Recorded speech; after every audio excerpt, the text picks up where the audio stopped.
need to fix that thumbnail.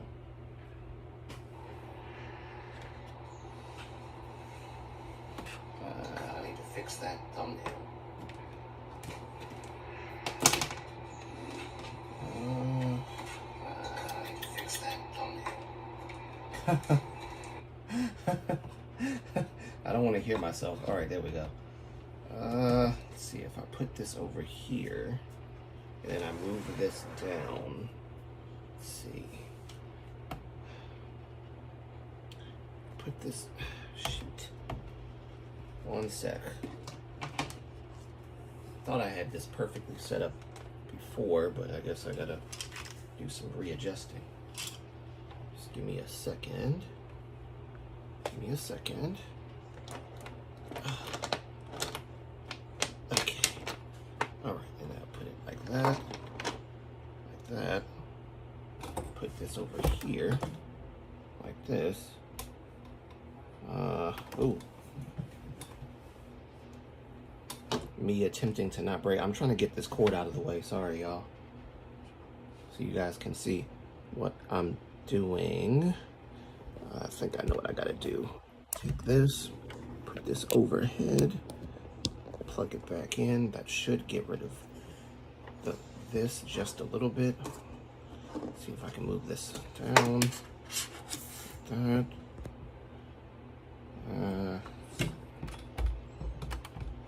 Like that. That should be better, I think. I hope. If it's too bright, please let me know. I'm not quite sure how this is gonna work.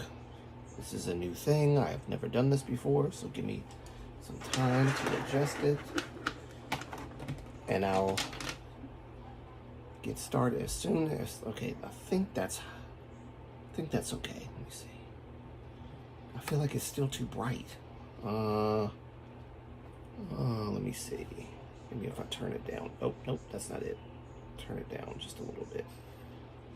Hopefully you guys can still see it if I turn it down. Technically, I don't want the light to be too bright anyway.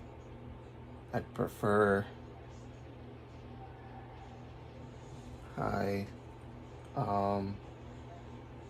Hey. Hello. Hello. Welcome. I'm sorry for the angle. I'm trying to fix the angle just a little bit because I feel like the angle is just like way off. Let me see. This is gonna be rough. Let me see. I gotta move you this way. This way. Like, okay. Actually, it's gonna be kind of tough without. I think I still have it on there though. If I don't, I'll just try to figure out how to transfer it. There we go. Okay. Hello everyone. Welcome, welcome, welcome. Welcome. I've never had 16 people on my live stream before. This is very welcome guys, welcome. I decided to do two things at once because I really need to draw. I really need to draw this picture, but I also want to talk to you guys. So I figured, why don't I just attempt to kill two birds with one stone? Oh, 16 people left. Well, I figured I'd just try to kill two birds with one stone and draw and talk to you guys at the same time. We'll see how that works. And maybe kind of go over what I'm doing while I'm talking about K-pop. Go over what I'm doing with the colors here. I think I have all the colors. Thing. All right.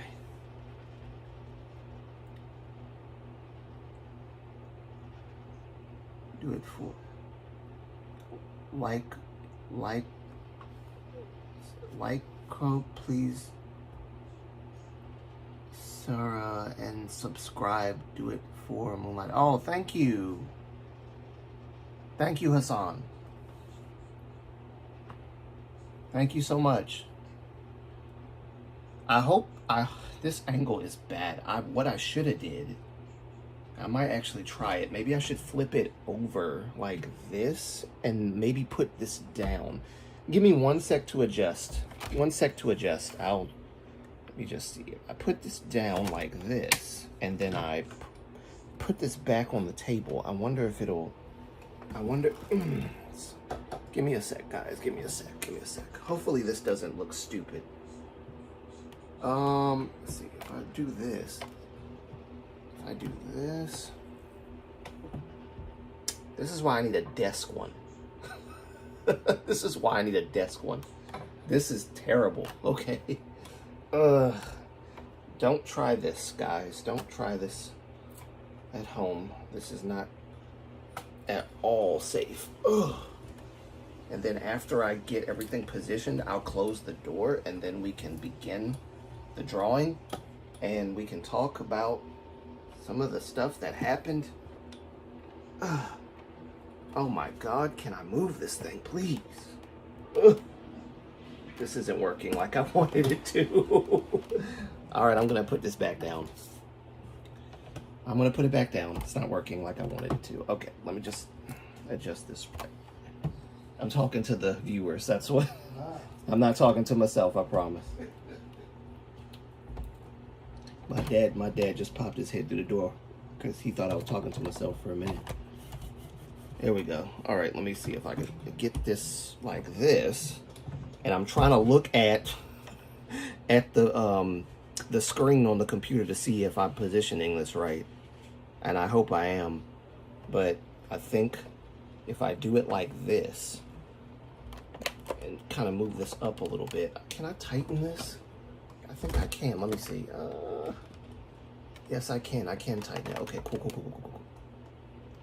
Well, let me loosen it again because I gotta sit it back up. Sit it back up. Probably should have did this before I turned the stream on, but whatever. It is what it is. All right, like this. Hopefully it doesn't cut off a part of the picture. I had this planned in my head a lot better than how it's turning out now, but it's okay. Let me turn this down. Turn this down just a little bit there. There we go. And I think that should, I feel like you can't see. What's cut off? Oh. I gotta move it this way. Like this. Move it down a little bit, maybe. So you can see it. And then maybe move this up. Oh. Move this maybe higher. Okay, maybe that'll do it. Okay. Let's see. Let me know. Please let me know if this is good. Because I don't wanna, you know. Oh God, this is terrible. Never mind, don't let me know. I already know it's bad. Oh my God, here we go. Okay. I think I kinda got it. Let me see. Sorry that it's sideways, but I hope everybody can still see what's going on here. I hope.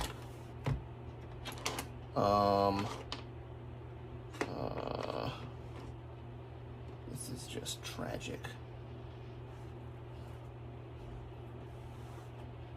Maybe if I move this way, it'll be better. There we go.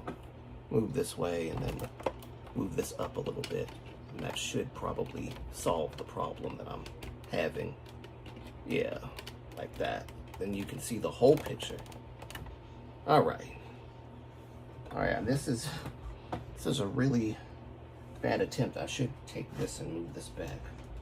Move this up. Okay. Now, over time, this thing's gonna get in my way, but I'm gonna try my best to do this right. Hopefully you guys can see this now a little bit clearer. Let me know. Please let me know, because I'm not sure. And then we can get started. Let me close my door.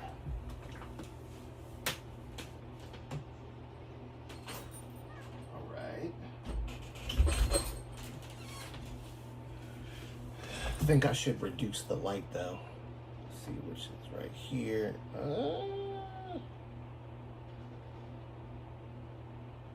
Let's see, is that better or is that worse? It looks like it's worse. I can see it fine, but you guys probably won't be able to see it that well. I don't know, it actually doesn't look bad. It doesn't look bad. Not too bad. Hopefully it's not too dark. If it's too dark, just let me know and I'll turn it up. Like I said, the reason why I'm doing this is because I wanted to kill two birds with one stone. I didn't want to have to pick between drawing and talking to you guys, so I decided to do both today. So hopefully this stream will be successful, and if you want me to do more like this, we can definitely do more, because I'm trying to get myself back into the habit of finishing my projects that I start. It's kind of hard to do that when I'm trying to balance two different things at once, but if I can get back into the habit of drawing and doing other things too, that would be great. So that's why I'm taking this effort to do this. But I am going to talk about something that, let me see. Again, please let me know in the comments, please. And hopefully you guys can hear me. I hope. Please let me know, because I do not know if this is working or not. If it's not, then I'll go back to, I'll just do a normal chat. All right, there we go. But I really want to do my art stuff. Okay, I did turn the light back on. This looks terrible. Why is it so lopsided? It's because anyway, like I said, this light is not a desk light. I need a desk light that I can attach my phone to, and this is not that. So it can be over top of the table, but it can't be on the table, unfortunately, because that'll just cause all kinds of problems.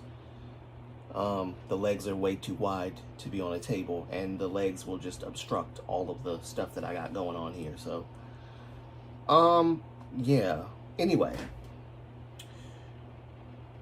I wanted to do this live stream because I wanted to talk about something that happened this week, actually yesterday.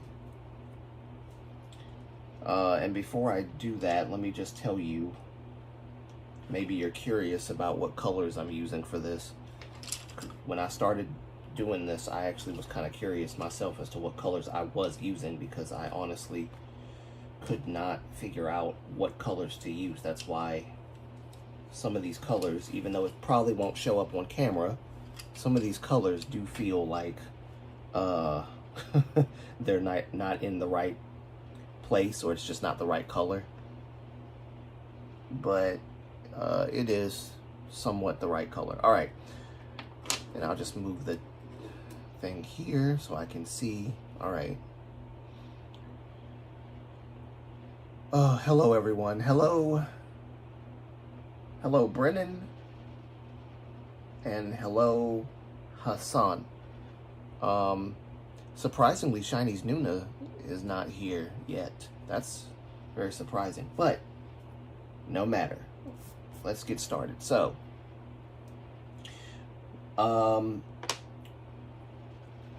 again, I hope you guys can hear me, because I don't see anyone saying that they can't hear me yet. So I hope that means that everybody can hear me loud and clear. I hope. But so over the weekend, someone commented on my recent New Jeans video and basically said that I need my picture. They basically said that I was like, they agree with me, but they didn't agree about my little comment about Woojin, because I guess in their minds they believe Woojin is guilty, or whatever. And I pushed back on it because it's an incident that took place, Well, not an incident. Here's my reference photo, by the way. So this is what I'm. This is who I'm drawing. It wasn't an incident, but it was more like a situation 5 years ago with Woojin, where people were accusing him of doing stuff he didn't do, and 5 years later, none of that stuff's been proven true. And if anything, it's been debunked by several K-tubers, including 10X Entertainment. And they basically didn't have an argument for what I said, and so they basically resorted to calling me an SA supporter. And I was like, oh my God, here we go again. First I was a colorist supporter, and now I'm an SA supporter. I don't know why it's so hard to let me see, what am I gonna do? I'm gonna do the neck, since I started on it yesterday. But I don't know why it's so hard to understand that when you look at the situation about Woojin, it's clear, very clear, that what happened didn't actually happen. And people insist on spreading, like continuing to spread that narrative that Woojin did something bad. Now, mind you, this was on a New Jeans video that I did. The last one that I did anyway. And they said that all of the allegations against Woojin had been proven true. And I was like, where? Like, can you please find that for me? Like, could you please show me where they've been proven true? Of course, they couldn't find it. So they resorted to making personal attacks on me, calling me a colorist, calling me a SA supporter. And I was like, oh my God. And then they tried to say it's because I'm a guy.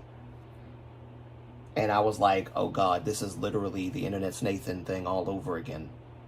Because now you're weaponizing my gender against me to tell me that I would gladly support an SA, a person that was accused of SA because he's a guy and I'm a guy, and that, like, I would never stick up for a girl at all, because that's what that implies. And I'm just like, dude, could you please come up with a better argument? Not only is that false, but now you are making a statement that's clearly defamatory against me, and not coming with any factual information.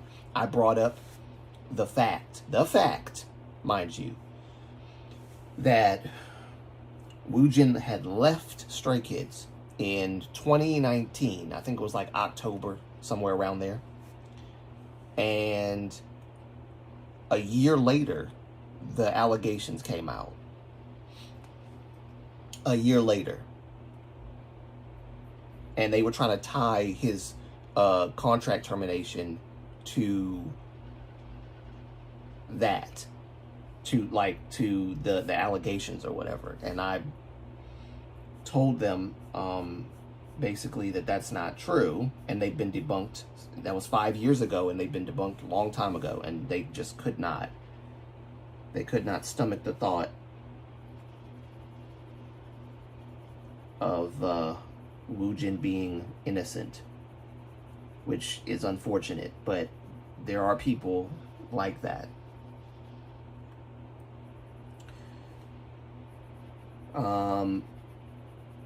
Alright, so as you can see, I'm trying to shade the part of the, let's see if I can, trying to shade this part here. I don't know if you guys can see it clearly or not, and I do apologize for how upside down this picture is.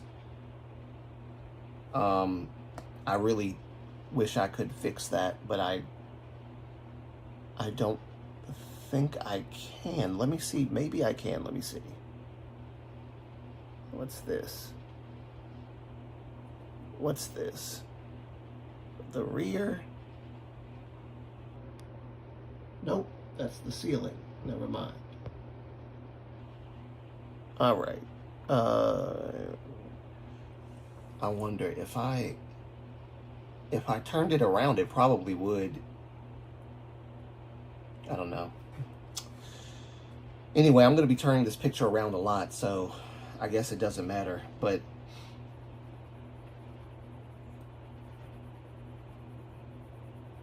yeah, we had a little argument there, and it was a sad argument at that, because it's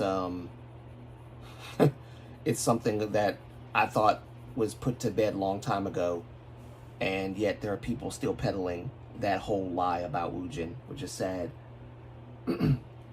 Ninguk, welcome.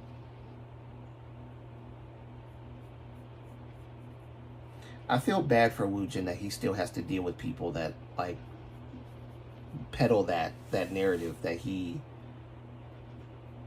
did some inappropriate things with people. I don't understand why people are still harping on that when it's been debunked several times by several different people, including his company. And so, yeah, we got into a whole argument about that. How are you? I'm doing good. Doing good. I'm supposed to be doing exercises today, but I will postpone it for a later time today, because I wanted to at least get some of this done, at least to the point where I'm satisfied, and I don't want the daylight to run out on me. So I'm trying to use my time and the daylight that I have wisely, so I can get as much of this done as I can. And also I wanted to talk about some stuff, so I figured I'd do this kind of stream, which is not the conventional stream that everybody's used to, but it's my only way that I can kill two birds with one stone. So hopefully people are okay with that, with this kind of stream. And I'm sure people wouldn't mind seeing me draw in person, or at least in real time. So I figured I'd do both.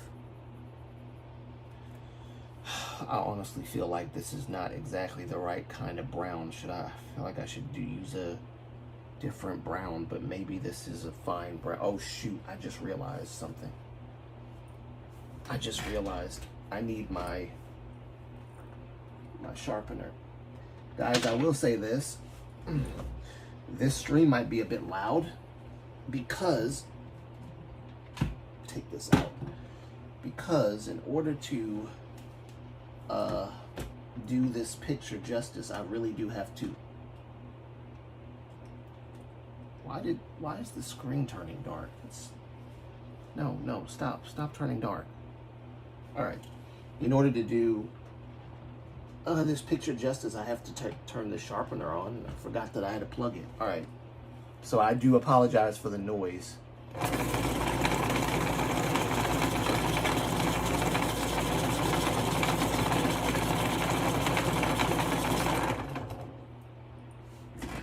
Again, I know this is an unconventional live stream, so I do understand, but I really do want to draw and talk at the same time. So yeah, but that was the situation. I wish I could pull up the stuff so I could show you what was said, but anyway, you can just go to the comment section and see it. It was a nonsensical argument, and it was just, honestly, it's not worth seeing, to be perfectly honest, because all it was like basically personal attacks, calling me gross because I'm defending Woojin and all that other stuff. I'm the clumsy type, so I'm bad at manual activities. I'm actually bad at manual activities too. Shiny's Nuna can tell you I've almost broken quite a number of things just by doing nothing but slamming my fist on the table when I'm mad about something, or when I'm passionate and I start talking. Sometimes I end up breaking stuff. And then sometimes I don't smash anything at all and I end up still breaking stuff. Okay, let me just take these. My primary colors for this picture, there's quite a lot of them, but the colors I'm using are the crimson red, I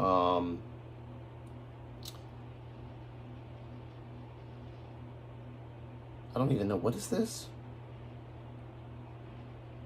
Ochre? I've never heard of ochre. I hope I'm saying that right. Okra? Okra? I have no idea. This is like a peach color.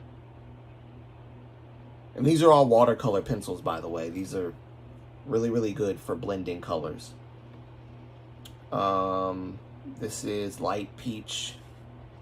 And this is salmon pink, which I did not even realize I needed salmon pink, but I actually do. If you look at this picture really closely, you can see there's some pink and peach colors in this picture. By the way, this is a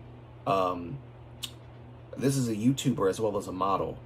His name is Vaughn, and he has a YouTube channel, and he asked me like a couple years ago to draw him, and I never finished the drawing, so I'm trying to finish the drawing. But anyway, going back to the colors, this is clay. What is this? Clay. I don't even know what this is. Clay boss. Some of these colors, the names of them are kind of faded pink. So yeah, all of these colors. It's surprising because when you're drawing like a person who's black, you would never think that these colors, half of these colors, would be in the palette. But when you look at the picture, I'm pretty sure like they did makeup. They did his makeup. They did so the lighting, as well as also playing a factor.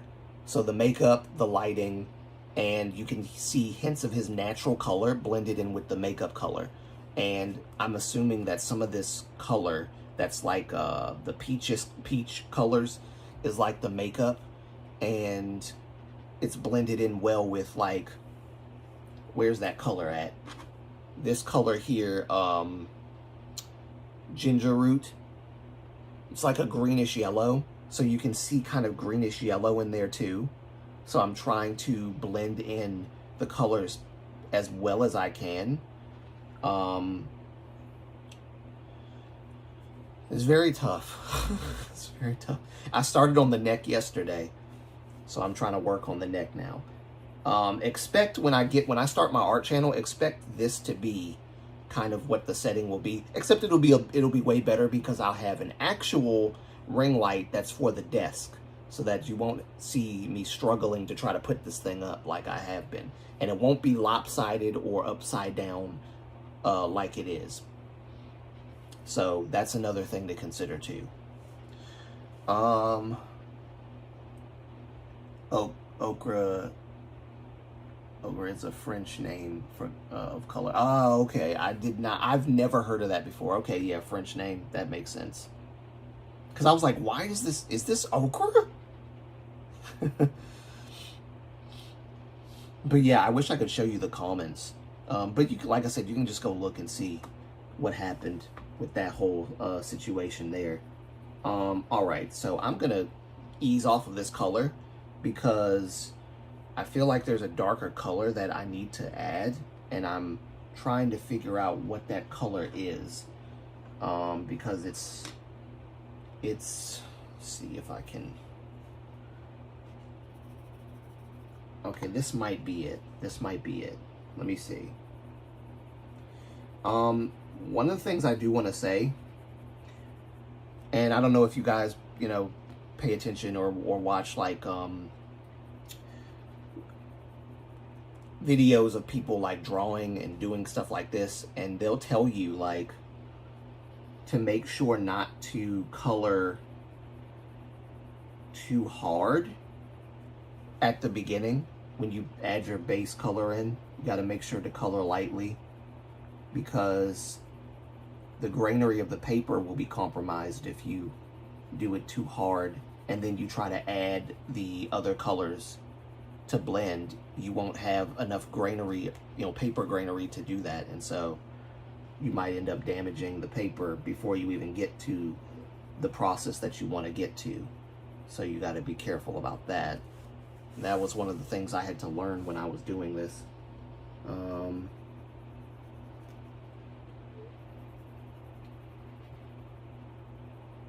I can't remember the channel. I think it was like something Partridge. I can't remember the name. I can't remember her name, but it's like something Partridge. I think I subscribed to her like a week or so ago because I had just rediscovered her channel. Hello everyone. How are you doing today? Haifa, welcome. I'm doing well. I hope everybody's doing well as well, and I hope you're doing well too, Haifa. And this is kind of impromptu. I mean, usually all my live streams are impromptu because I don't announce that I'm going to do a live stream. I just end up doing one, and whoever shows up, shows up. Because I feel like announcing it doesn't do anything. Ooh, you're about to fall. Announcing, there we go. Announcing a live stream doesn't do anything because, like, whoever shows up, shows up. Whoever doesn't, doesn't. So I don't really do the announcing thing anymore, like I used to with the community post. So it's like whoever shows up, shows up. Whoever doesn't, doesn't. And it's all good. It's all good in the neighborhood. Because I'm sure that there are probably people that are either busy or maybe it's like bedtime or whatever the case. Because I know many of my viewers are like overseas. And so I try to take that into account. But that's one of the reasons why I don't announce my live streams like I used to. Alright, what I'm going to do is I'm going to take all of these colors out of this thing because I'm going to use this. I'm going to use this to cover this up so that I don't smear it. You can use like paper or something like that to do this, so just so that you don't smear what you've already done while you're working on another part. But see, I need to blend this, but I don't quite know exactly how I'm going to do that. And mind you, I'm kind of a novice, so how did you learn to draw? I'm trying to learn. I started drawing. I kind of self-taught. I'm gosh, can I get my English right? Oh, first of all, Fairy Tale, hello, welcome. To answer your question, I'm self-taught. I used to watch anime a lot, and I still do, but I used to watch anime a lot when I was younger, and anime inspired me to draw, so I used to draw cartoon stuff. I was never a realism artist, and I didn't think I was that skilled to do realism art anyway. But later on in years, when I went to high school, I had an art teacher who specialized in realism art, and I was very interested when I saw her, doing the realism art stuff. I think her name was Miss Landers. So I learned it from her, but we didn't have time. You only have a certain amount of time in class in high school to learn anything. And you want us to draw a person sitting on a chair. I'm sure you guys have seen this before in school where they have one of the students sit on a chair next to like an apple or a flower or something, and you have to draw that person. And that's what we were doing in the art class. But you don't have enough time to make it look as realistic as possible. And so, I didn't fail the class, but because I was such an anime-centric person, and I drew anime stuff all the time, it was like, my critiques were, it's too cartoony, it's too cartoony, it's too cartoony. So, it was kind of rough for me. But it did light a fire in me to want to learn realism art. So what I did was, later on, I ended up looking at some YouTube videos of people that are giving like a detailed explanation on how to use watercolor pencil and blend colors and make pictures look as real as possible, right? So I learned how to do that, and that's where I am now. Now, I'm not by any means a professional, but I am learning, and as I learn, I grow as an artist, and eventually I want to get to the point where I can actually do stuff like landscaping and buildings and things like that. But yeah, I'm pretty much self-taught, with the exception of because Miss Landers didn't teach me. She just kind of opened up the door to realism art. It was kind of hard for a teacher to teach somebody realism when you don't have a lot of time to learn the ins and outs of realism. She can show you how to do stuff, but that'll just cut into your time that you need to spend on drawing the person in front of you. I wish I had my portfolio with me, because, you know, we had a portfolio back then. And we would build the portfolio as the school year went on. And then at the end of the school year, you would have the portfolio. Now, unfortunately, I don't have my portfolio, but I'm pretty sure that if I look back on my portfolio, you're going to see how bad of an artist I was back then. You'll probably say it was good. You'll probably say it was great. But for me, it was not that great. And it did look cartoony back then. I remember learning realism in high school. The first time I was able to do it, then I couldn't, so I got, oh no.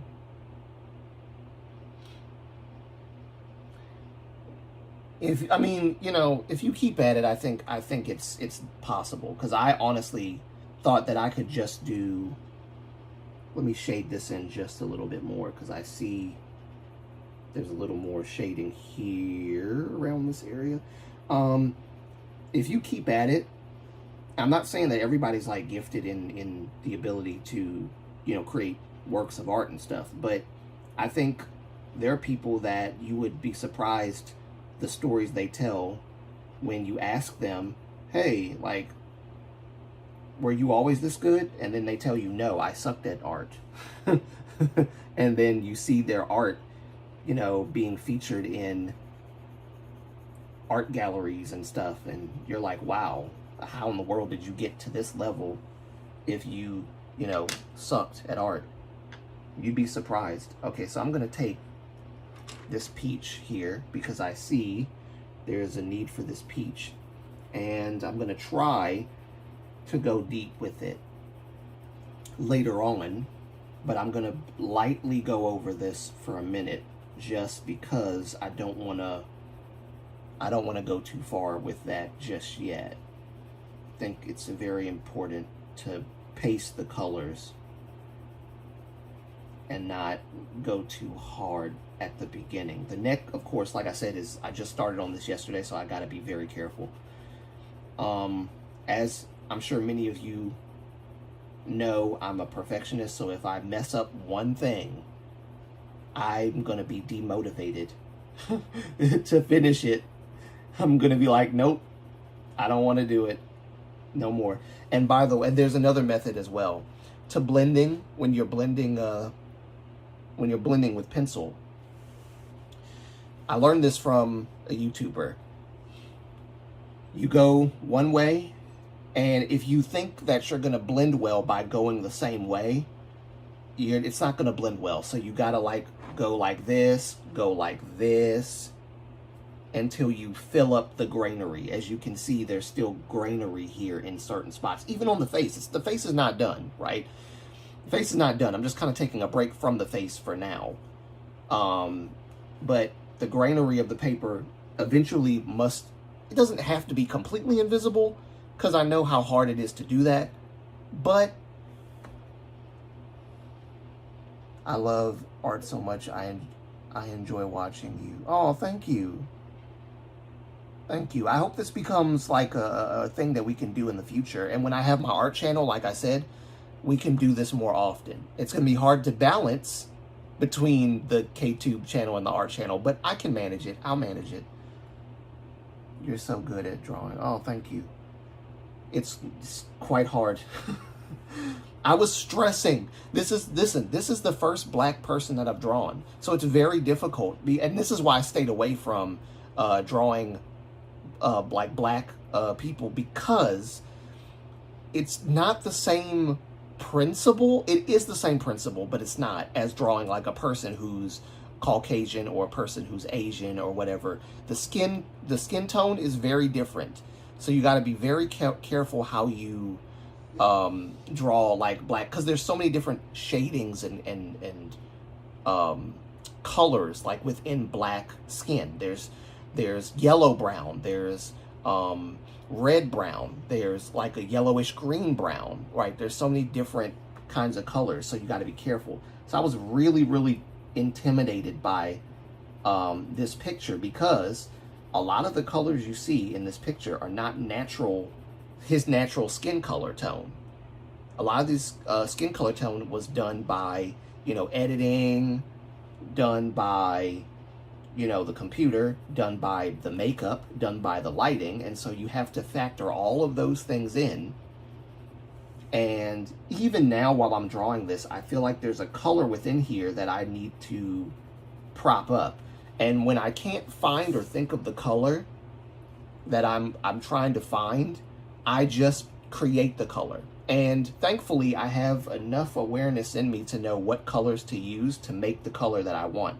Because the neck this neck has like yellowish, greenish colors, as well as like a peachish color. It's very complex, so I gotta do this right. And just so you, let me just, for those of you who are just tuning into my channel and you just came for the first time, let me show you, this is the first picture that I drew. Oh, it's raining outside. Oh my God. Okay, here we go. This is the first picture that I drew. So I hope this is the right side. Right side this way. There we go. So this was my first picture. And it's beautiful. I need to frame this. I really need to frame this. I need to buy a frame and frame this. Oh baby. He's so yes. And I made this person up. He's not even real. I mean, there probably is someone that looks like this guy somewhere. But I made him up because I was trying to see if I could actually pull off realism. And after I finished it, I was so surprised. And I drew this in 2020. This was 2020. It's amazing. So, oh gosh, yeah, piece of the paper is ripping too. I need to frame you and like put you somewhere. But yes, this is my first picture and it did well. So I'm trying to see if I can put this away. There we go. So if I can draw that, I should be able to draw this guy here. And Vaughn is probably either mad at me for not finishing, or he might have forgotten entirely, because Vaughn is a busy guy. Vaughn is a model, so he's a freelance model, I think, in Korea. He lives in Korea and he's a freelance model. So hopefully he's not too upset with me. But someone said that I should get paid for this. So that would be cool if I did get paid for this. That would be cool. I mean, I definitely would want to.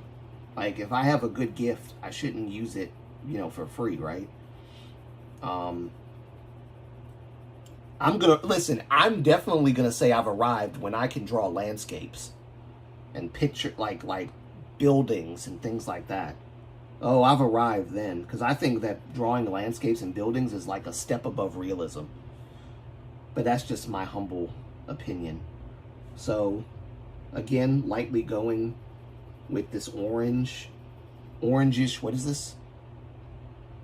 What is this? Salmon pink. Salmon pink. Who would have thought salmon pink would be a part of the color palette for someone who's you know, black? But you'd be surprised. That's why I was surprised. This is the first picture, by the way, that I've ever drawn where I have a reference of an actual real life person. I usually don't have references of real life people. Like, I have references of real life people, but it's not like the actual drawing. I often have drawn based on a picture that I've seen of someone else draw, but I've never actually done like the bare bones real picture. So this is my first experience doing this, and I just noticed that I think I'm going way over what I'm supposed to be going over, so I'm going to make sure I don't press that too hard. I'm trying to find the next color. I think the next color would be this color, which would be burnt ochre. I guess that's how you say that. Burnt ochre.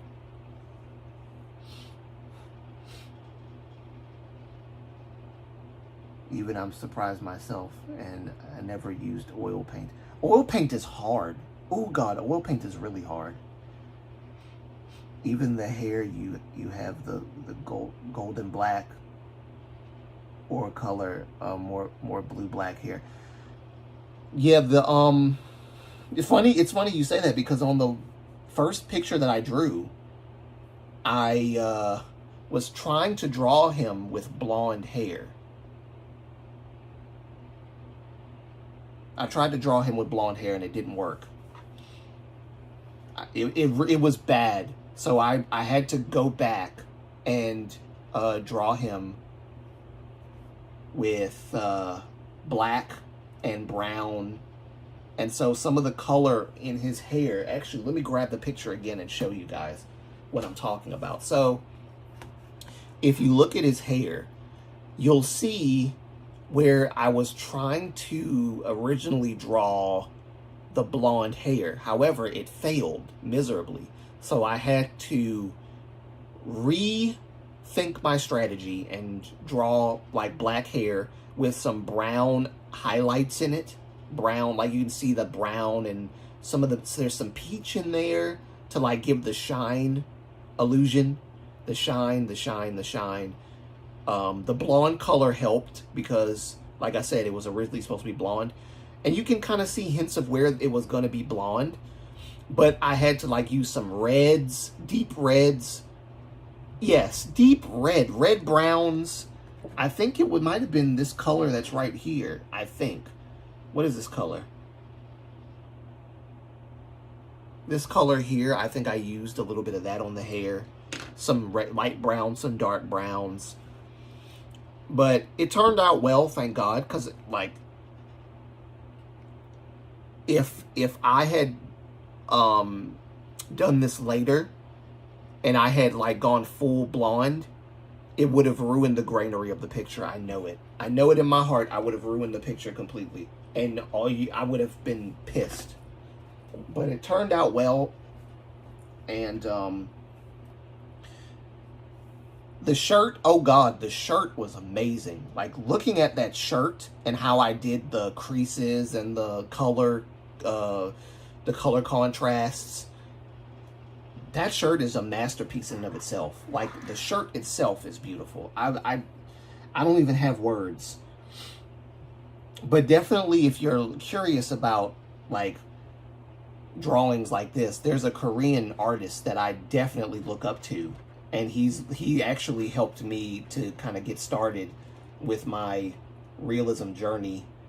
I think his name is Drawholic. The word draw and the word holic combined. Definitely find him on YouTube. He's a brilliant artist. Brilliant artist. Okay, so I'm going to go in here with this color.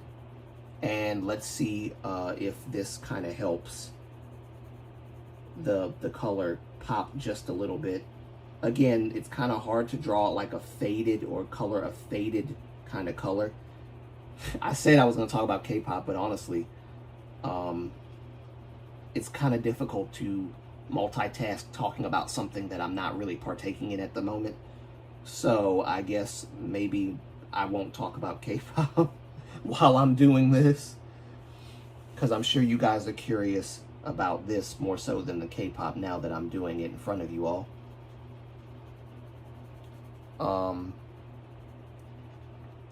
Let's see. I feel like I'm missing something. I don't know what it is, but I feel like, because I can see where there's like that part of the neck where the Adam's apple is, or where it's kind of like visible. I don't want to color over that. And this is probably not the best method to do, but I'm going to kind of erase as much as I can and as best as I can some of this part, just so that I don't overdo it. Yep, like right about there, because that's where this whole fading part should stop, right here, because that's where the Adam's apple part is of the neck. Otherwise it'll just be a bunch of color and you won't see the characteristics of the neck show through. I have to go, guys. I have an assignment due tomorrow. Good night and have a good stream, everyone. Thank you for coming, Haifa. Thank you so much. Have a good night and good luck on your assignment. Avoiding drawing black people. Not entirely. Not entirely. It just takes a while. Like, it's a very different feeling when you're drawing someone who has a darker skin tone, because there's so many different colors that you like. Even this picture alone was stressful. This is probably the most stressful skin picture that I've drawn, because of the complexity of the colors. There are so many colors I'm seeing within this picture that it's hard for me to determine where one color starts and where another one stops. With brighter skinned people, it's pretty cut and dry, right? There's like maybe 3 primary colors that you use with brighter skinned people. With darker skinned people, especially ones that have taken professional pictures with makeup that's kind of masking the true color of that person, because I'm pretty sure Vaughn's actual skin color is more like a yellow-brown. And then I could be wrong about that too, because he's wearing makeup even with the yellow-brown skin color. But the yellow-brown skin color makeup might actually be true to his natural skin color. But with the lighting of this picture, the professional aspect of it, this picture right here is not going to look point for point exactly like this picture in terms of color scheme. Because I mean, I try, but I've used every color that I can see, and it's still, you know, it's rough. It's rough. I'm not gonna lie. Drawing like black people is rough. It's not for the faint-hearted, definitely. But it's a challenge that I want to accept, and I want, because I said I was gonna draw my sister. So if I'm going to draw this guy, or if I'm going to draw my sister, I definitely got to try at least my best to draw this guy as best as I can. True drawings, when it comes to like color, the true drawing does not begin with the pencil. It begins with the color pencils. You know, tracing and sketching and outlining, that's just bare bones. The true drawing itself starts when you apply the pencil color to the paper. That's when the color, and once you put it on there, you can't take it back. So you got to be very careful, and that's why it's very important to make sure you have your base colors already planned, pre-planned before drawing.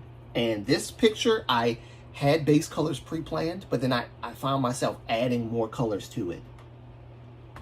Okay, so what I'm doing here, I'm about to come to a stopping point with this shading part, and I'm trying to figure out what I'm gonna do next.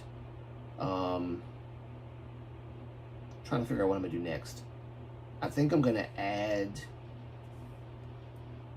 since I'm concentrating and hyper focusing on the neck, there's some yellowish green color that I'm seeing. Where's my color? I need that color. Where are you? Oh, there it is. My yellowish green color that I need. I need this color because I can see it. I can see it poking out ever so slightly. So I'm gonna go in with this. Just a little bit there. And kind of go through. And when it comes to necks, you don't have to be completely as accurate at, as... I should just change the the title of this stream. Give me one sec. Because we're not really talking about K-pop anymore. Give me a sec. Let me edit this screen first. Let me edit this, and then I'll get back to my explanation. Okay, so...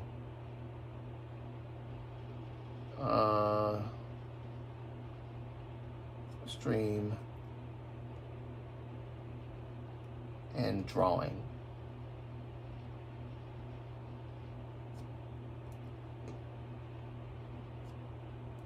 My first drawing, broadcast.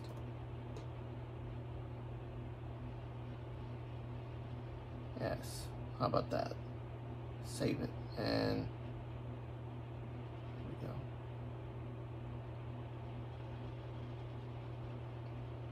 All right, there it is. I changed it. I changed the title. That way people won't be confused when they come in. Besides, now that I'm getting into this, I feel more connected to doing the drawing than talking about K-pop. There are aspects of the yellow that I'm seeing that poke out way more. And I do think that the yellow brown is Vaughn's natural skin tone. And it's kind of peeking out, bit by bit. It peeks out every now and then in certain parts of the skin. Especially in the neck. But I'm pretty sure that they still use some kind of editing agent of sorts to make his neck look like blended with the makeup and the lighting that they gave to his skin. Okay, let me see. I gotta think. This part's darker. I need to add... Okay, so what I'm going to do is I'm going to go in with a little bit of yellow here, just a little bit for this part. Let me just... Hopefully I didn't move it too far away from you guys. There we go. This will be much easier once I get an actual ring light for the desk, designed for the desk. That way I won't have to worry about how to turn it. I'll turn it whatever way I want and it won't be that bad. Visually for you guys, but for the time being, since this is kind of a new thing for me, I gotta be, there we go, turning it every which way. So I'm gonna, now it doesn't really look like anything's changed, but you're gonna see how this plays out in just a sec. And that is assuming that I get the base color and I start drawing harder. Once I start drawing harder, once you start drawing harder, guys, there's no going back. There's no going back at all. All right. So you gotta add all the colors that you can see. What color is it? What color? I'm seeing a reddish kind of color. So I'm gonna go in again with another color that I've used before, and this should kind of help. And I'm kind of pacing myself so that I don't get ahead of myself with this color palette, and I'm trying to make sure I don't go over too much. All right, there we go. Now, mind you, I'm doing all this, but it doesn't mean that you don't have to, like, if you want to talk about K-pop, we can. I don't mind. Because I'm watching the comments as I'm drawing as well, so feel free to... You know, I'm always concerned about doing a stream like this because I feel like, oh gosh, like, not many people are going to show up, and not only that, but, like, because of the, like, few viewers, there might not be much chatting, but I've watched other YouTubers who don't really mind or pay attention to the amount of people that are there, and they just do it, and they just stream, and it's kind of giving me a little more confidence when I watch them. Like, Mochi-san is one of those people that he can do a stream, there'd be like nobody there, and he's just going, and he's just going. So I want to be like that too.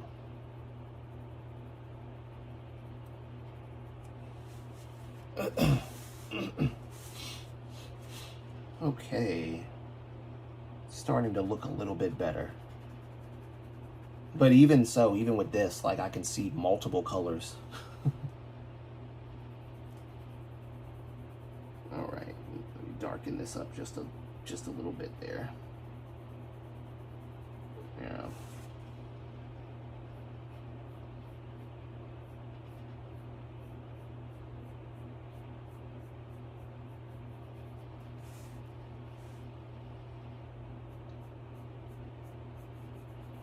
The harder you press,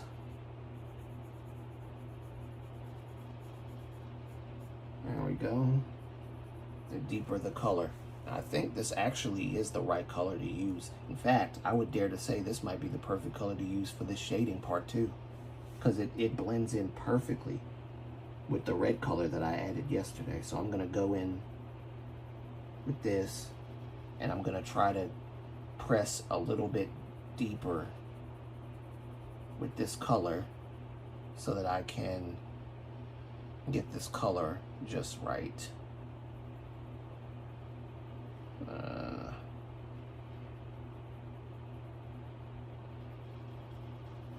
And I do think it'll work well if I do it like that. Yeah.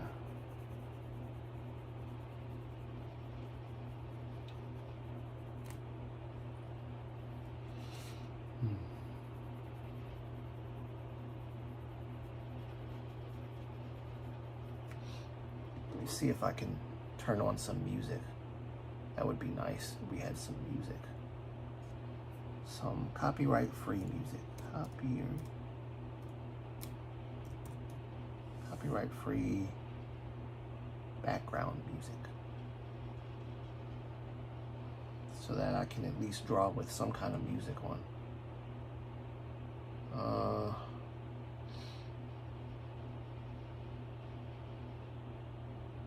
Royalty-free. Let's do it. Let's do it. And then I'll mute this stream complete. Oh, okay, good. It's muted. And I'll just have this on.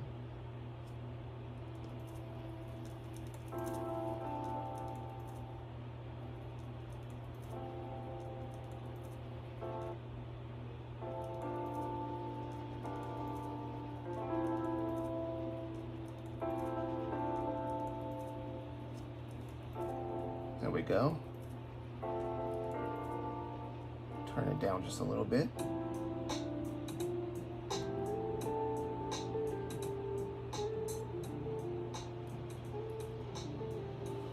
That's better. That way I'm not sitting in silence.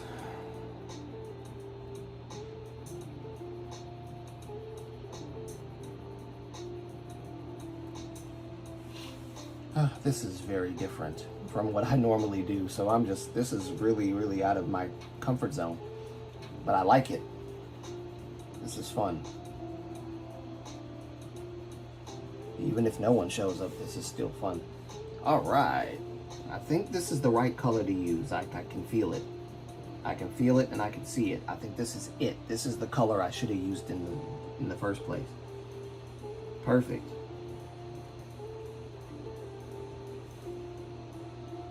Oh, hello, Sumi. Hello, hello. This better be royalty-free music, because I've gotten copyrighted before from stuff that claimed to be royalty-free music and then ended up not being. So I hope I don't get copyrighted for this. I'm gonna be very upset if I do. I'm gonna be very upset.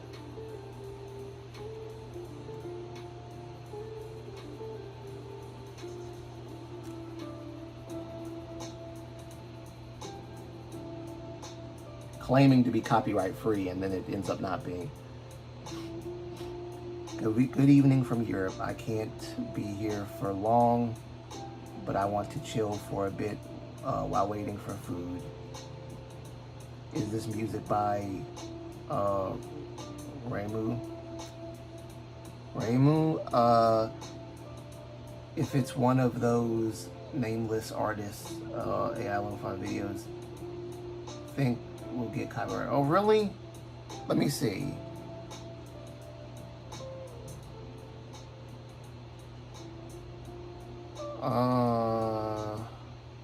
Hold on. Whoops. Let me see if it is. This is 4 years ago, so it might actually not be. It might be copyrighted now. Way home style song, relaxing guitar. Subscribe. I don't know. I think it might be. It says non-copyright, but I don't know. Let me see. Let me look at this real quick. I clicked it. Go.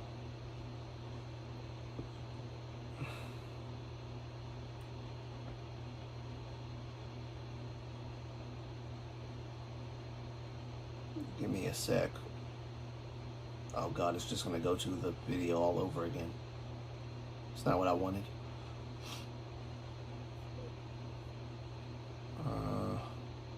Yeah, I don't know. That's the sad part, though. Like, if that's copyright music now, then that sucks. If there's no artist.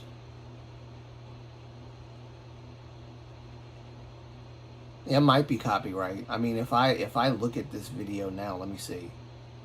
I hope it doesn't say copyrighted. I mean, it probably won't say it until after. But that would suck a lot. Yeah, it won't say until after. That's the sucky part.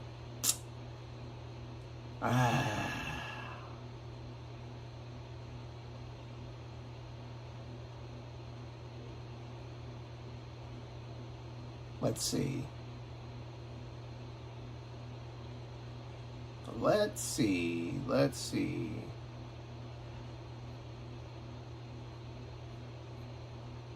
We'll have to see, I guess, because I don't know.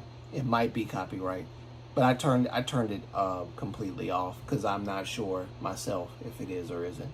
Which again, that sucks because it's hard to find like decent copyright-free music that's actually copyright-free and not lying to me. And again, that YouTube video was 4 years ago. If none of the commercials mention any trouble, then it tends to be okay. That's probably something I would have to look into, though, like before I turn on my camera to stream. I would like to have the music like be verified as copyrighted or not copyrighted beforehand.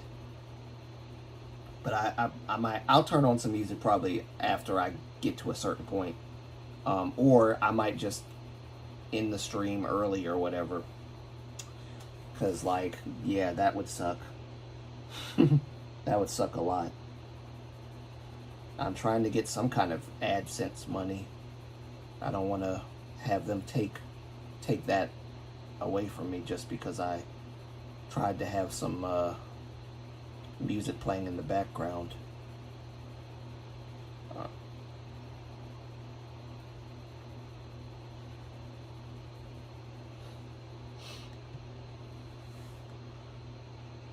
Don't worry, we're just yapping and vibing right now. Anyway, your drawing is still insanely good. Thank you. I figured I'd do something different today, so I decided to take a leap of faith and just do a drawing stream because I really am trying to work on this drawing, and I figured what a better way to like do drawing than do like a drawing stream. This originally was going to be like a K-tubing stream where I'm talking about K-tube stuff while drawing, but like this is not really, it's not working out the way I planned, and not a lot of people are showing up today, so I figured I'll just turn this into a drawing stream, solely a drawing stream. We can do both. Yeah, we can do both. We can. If you're here, hey, we can do both. If you're not here, then, you know, probably not many people are going to say anything.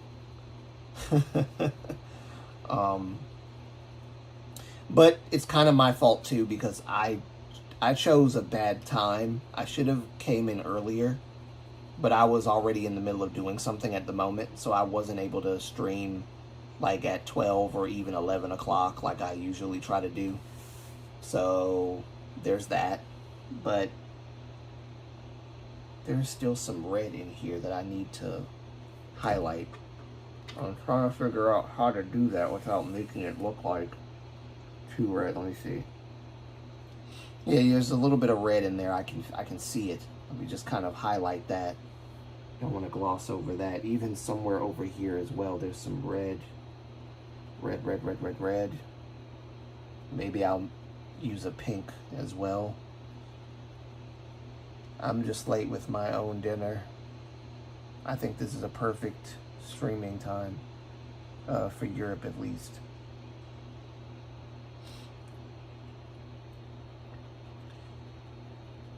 Well, that's good, because I mean, most of the viewership is not even, well, let me not say that. My viewership is kind of diverse between Europe and America and other parts as well. Like there's some I think Latin American people that watch as well, because I've seen comments, Spanish commenters. So, but when it comes to live streaming, I think a lot of you guys are from Europe or, you know, somewhere around Europe area.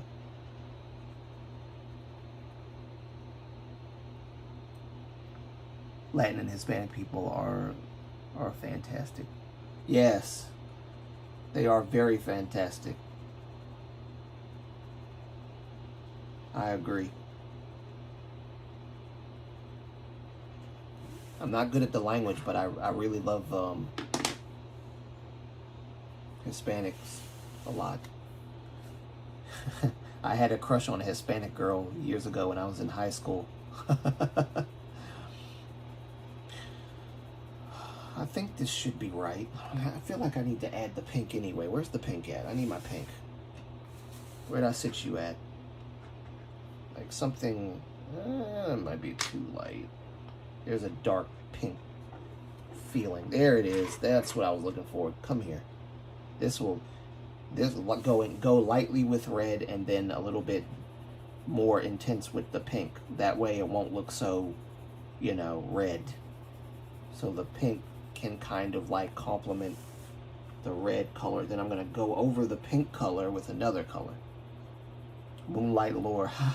Yes. Yes, Moonlight lore. I liked a Spanish girl once. I did. Years ago.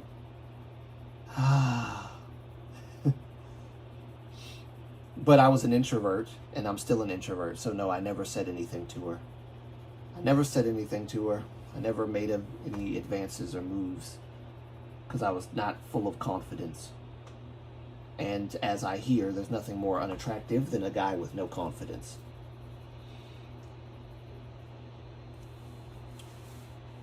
So I chickened out. Oh, let me.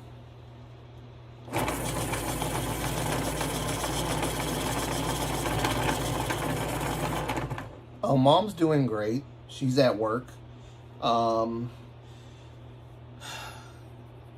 She was having a hard time yesterday. She was actually off work yesterday, but she was busy doing some stuff. And I was talking to her about like what you guys were saying in a stream beforehand about her having a YouTube channel of her own. So she's like, yeah, I might do it. And I was like, yeah. If you do it, you have like instant followers already.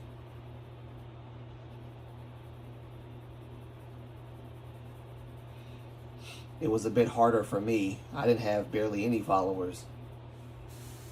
And the followers I did have, some of them at the beginning, they weren't around anymore.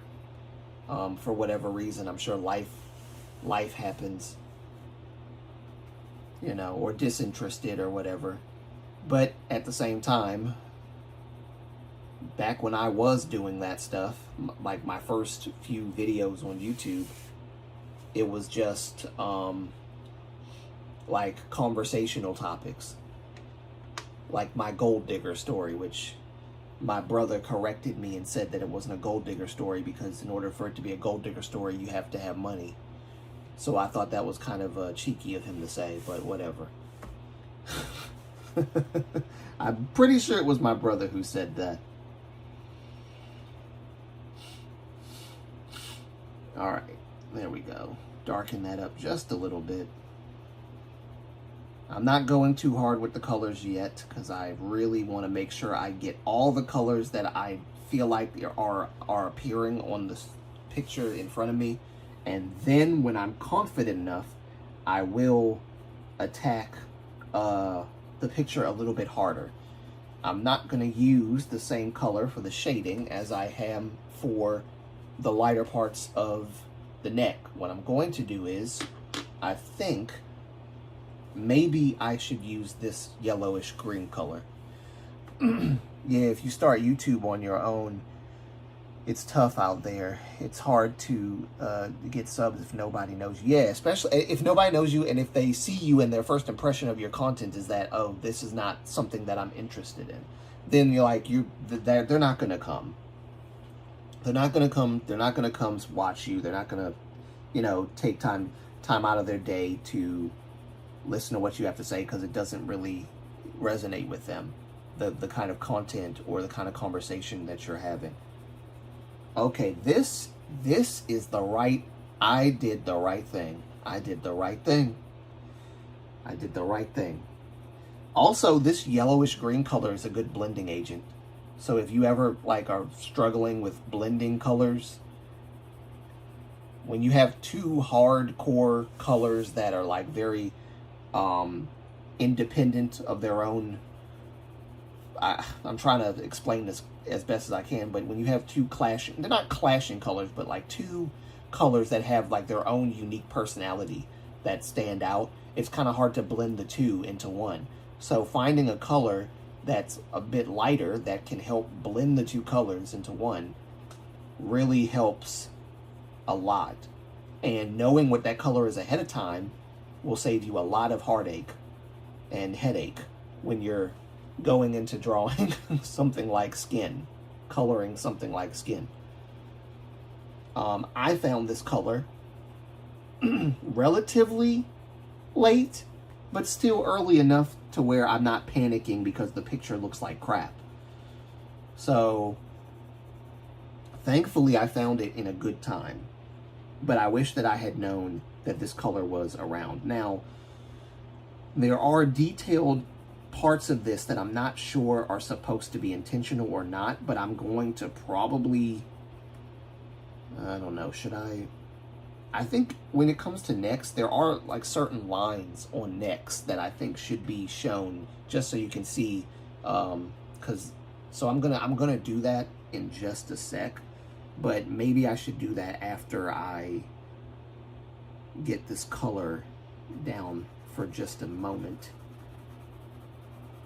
and maybe that'll help.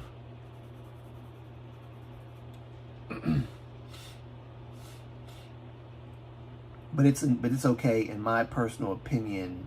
If YouTube is just a hobby next to a job, then it's okay if you don't have like 10K subs or more.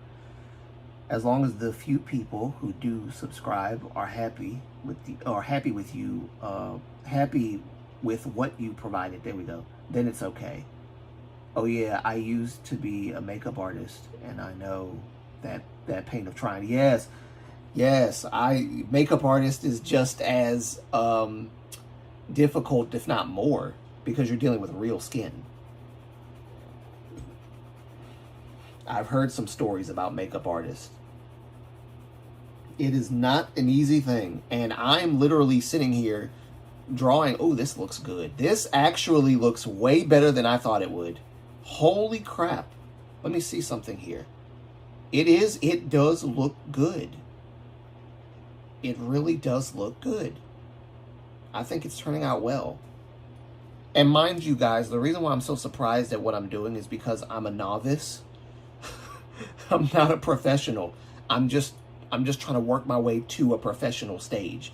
And the mustache and all that, that'll be done at the end. Once I'm confident in where I am with the skin tones and everything, and I've got my final touches on it, then I will apply the facial hair. But until then, I will not do that until after. But if you ever want to know what Vaughn looks like unshaved, this is it. So that lets me know I'm on the right track. Let's see. And yes, I do plan on drawing like actual K-pop idols in the future, stuff like that. I really want to do that. I just want to get these few things out of the way first before I do that. Now, I don't think I'm going to do that part yet. I'll color some more of this yellowish green in there. Your drawing looks extremely professional, though. It's easier because you can just wipe off the foundation. Yeah, that's true. That's true. With a picture, you can't really take this stuff back. So that's true. That's one aspect. You can actually do it over.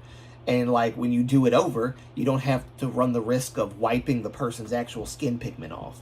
Unlike a drawing where when you erase it, you erase everything. And then most of the time you can't really take it back.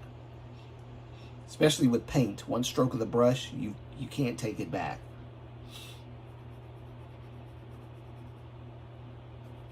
Alright, so now I think we're at a point where I'm confident enough to do some lines. But I gotta pick the right color to do the lines. I don't want the lines to be like bright, because I don't think they're bright on the neck. I don't know. Some of them are bright. Hold on, let me see. There's a line here. And these lines are just extra detailed for like the neck, just so that you can see like different characteristics of the neck on display in the picture itself. So that's why I'm drawing these lines, because the lines are on the picture, but go in like this.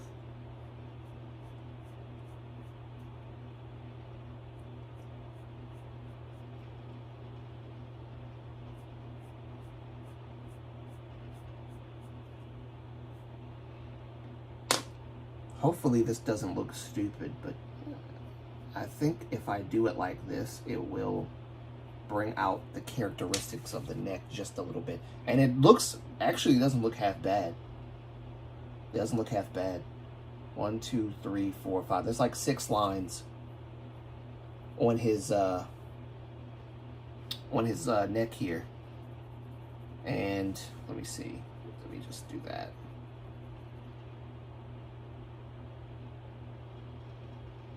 Yeah, more depth and texture. I graduated from middle school with an art profile. Ah. We also drew a lot having to erase this. Having to erase the worst nightmare. Yes, it is the worst nightmare. I hate erasing, especially when you're using like materials like watercolor pencils or paint, you know. It's the worst thing ever. So it's like I'm trying to develop my skills to a point where I'm confident enough to say no takes, backsies, and I can just draw it freely without any fear or reservation of destroying my my artwork. Okay, I think this is working quite well, better than I expected. There's still a little bit of a golden-ish brown color somewhere in here. I'm just trying to figure out how to bring it out. For the most part, maybe if where is that pink again? I need that pink. Maybe, no. I think this pink might actually work better. Let me use this pink.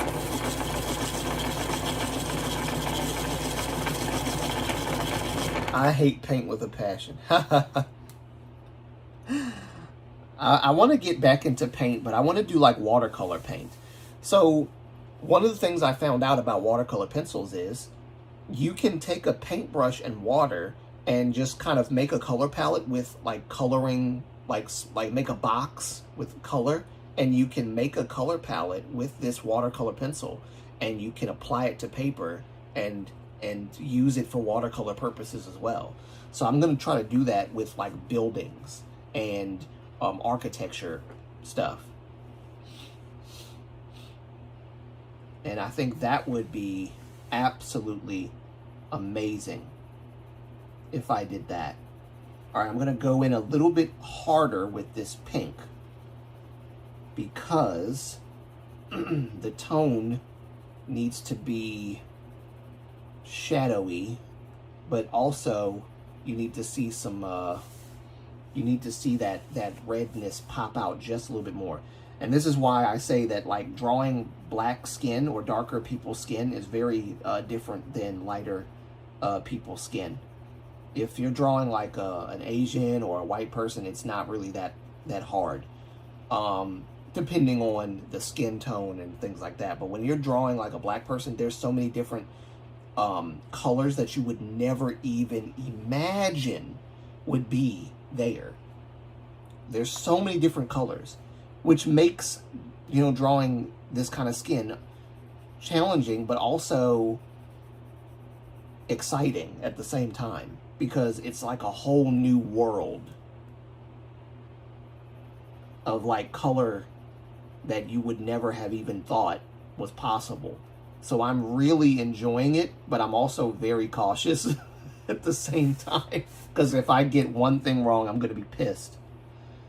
Okay, I'm starting to notice here that as I'm progressing, and I will make this a little bit darker with the pink just a minute, but I'm noticing something that I need to fix right away. And maybe the next stream that I do, I will do the face a little bit. Work on maybe the eye area, because I have not really fleshed that out just yet, at least not to my liking. And it's not done anyway, so maybe I'll do the neck area next. Just come down. Blending is very...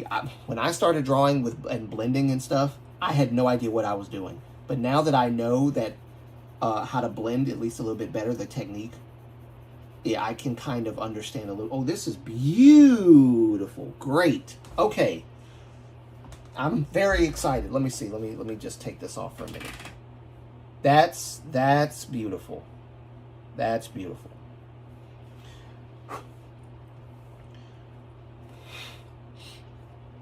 That's beautiful. I think that's beautiful. Oh yes, I'm so glad you're not colorblind. Yeah, watercolor can be cute if you like know how to use it, and you know how, like, because you use the water to direct the color where you want it to go, and that's the beauty and also the trickery behind watercolor. Watercolor is, ugh, it's a monster of a thing to use, and it's incredibly hard to get right sometimes. I'm glad I'm not colorblind either, by the way. Thank God. Oh yes, same with makeup. It's very different. It's very different from medium and dark. Yes, it gets more complex the darker your skin gets.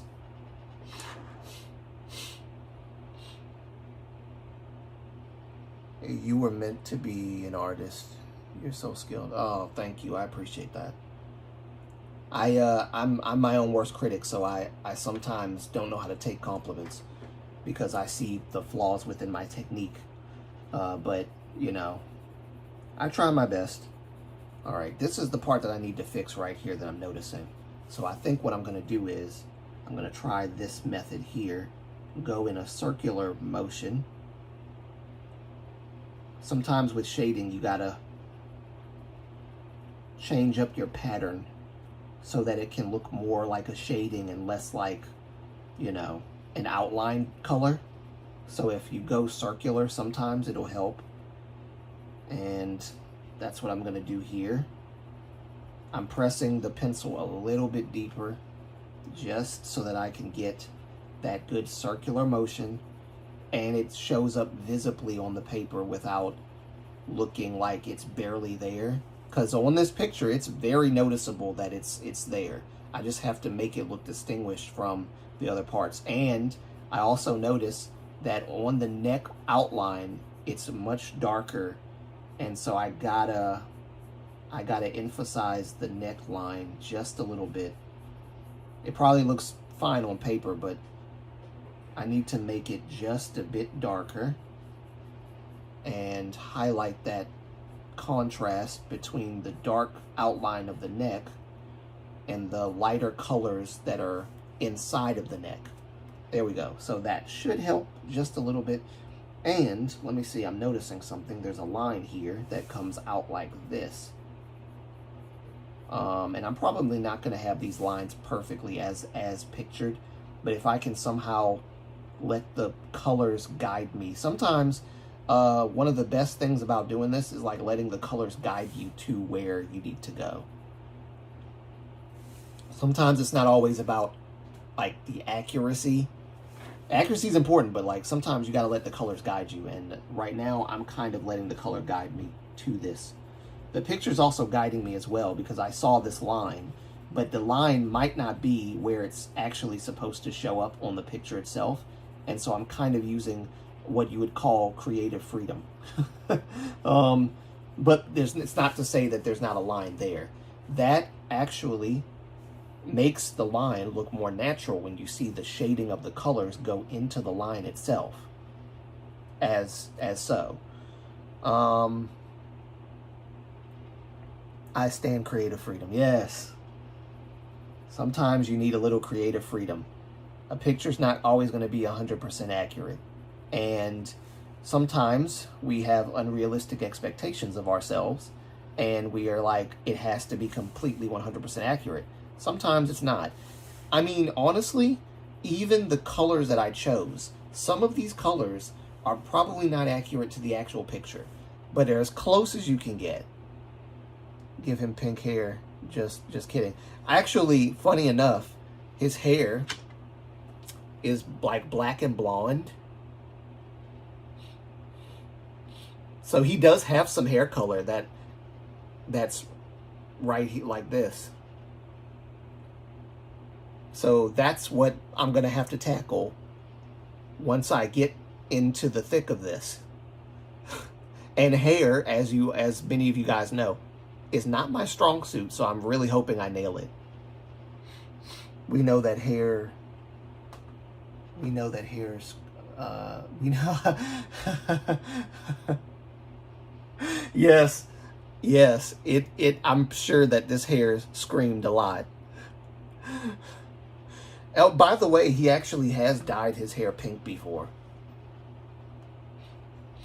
He has dyed his hair pink before. But that was like after this picture was taken and after I actually started drawing.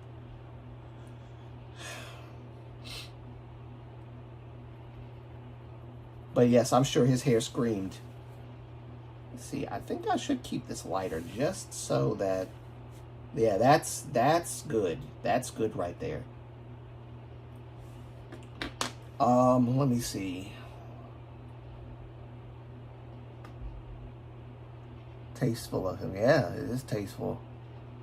This person is so gorgeous. Yes, he's a professional model. He's a freelance model in Korea.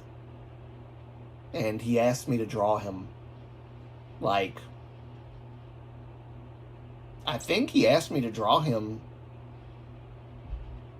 3 years ago. Yeah, I think if I'm 3 years ago, but if I'm being generous, maybe 2 years ago. I can't quite pinpoint the timeline. I never realized how privileged I was with my hair until I heard horror stories of Pac with dark hair. Only 3 years late. Hurry up then. I know. He's probably forgotten all about it at this point. The man's a busy man. He's got a fashion career, like a model career, and he's a YouTuber at the same time. And I haven't been to his channel in a while, so kind of outing myself there, but I haven't been to his channel in a while. I'm noticing stuff with the skin that I want to fix now, but I'm not sure. The face part of the skin. The orangeness there. Orangeness right there. I think the mouth part looks like it should be a bit darker. I think most people don't watch the exact same YouTubers every new year. Some stay, some go. Yeah, that's true. That's true. That's very true. And as for me, you know, I try not to think too much about it. I just do what I can and do what I like to do. I love doing KTube, and I don't want it to feel like a job. I want it to feel like a passion project, and so that's why I do it. That's what got me interested in the first place. I want to do something I feel passionate about doing, and talking about the ins and outs of certain things that we have seen and noticed in the KTube space, or in the K-pop space rather, with the industry and stuff. That's been a passion thing for me for a while. So I think if you're passionate about it, you should definitely do it. But when it starts feeling like a job, then you might want to reevaluate, you know, why you got into doing that kind of content in the first place. Because I think it's good for it to be a job for you. Like, if you get paid well for doing like what you do, and you have like a ton of members, and you get you know, a lot of super chats and a lot of super thanks and stuff for doing what you do, that's amazing. But when it starts to feel like a task more so than you know, a passion thing, then it's dangerous.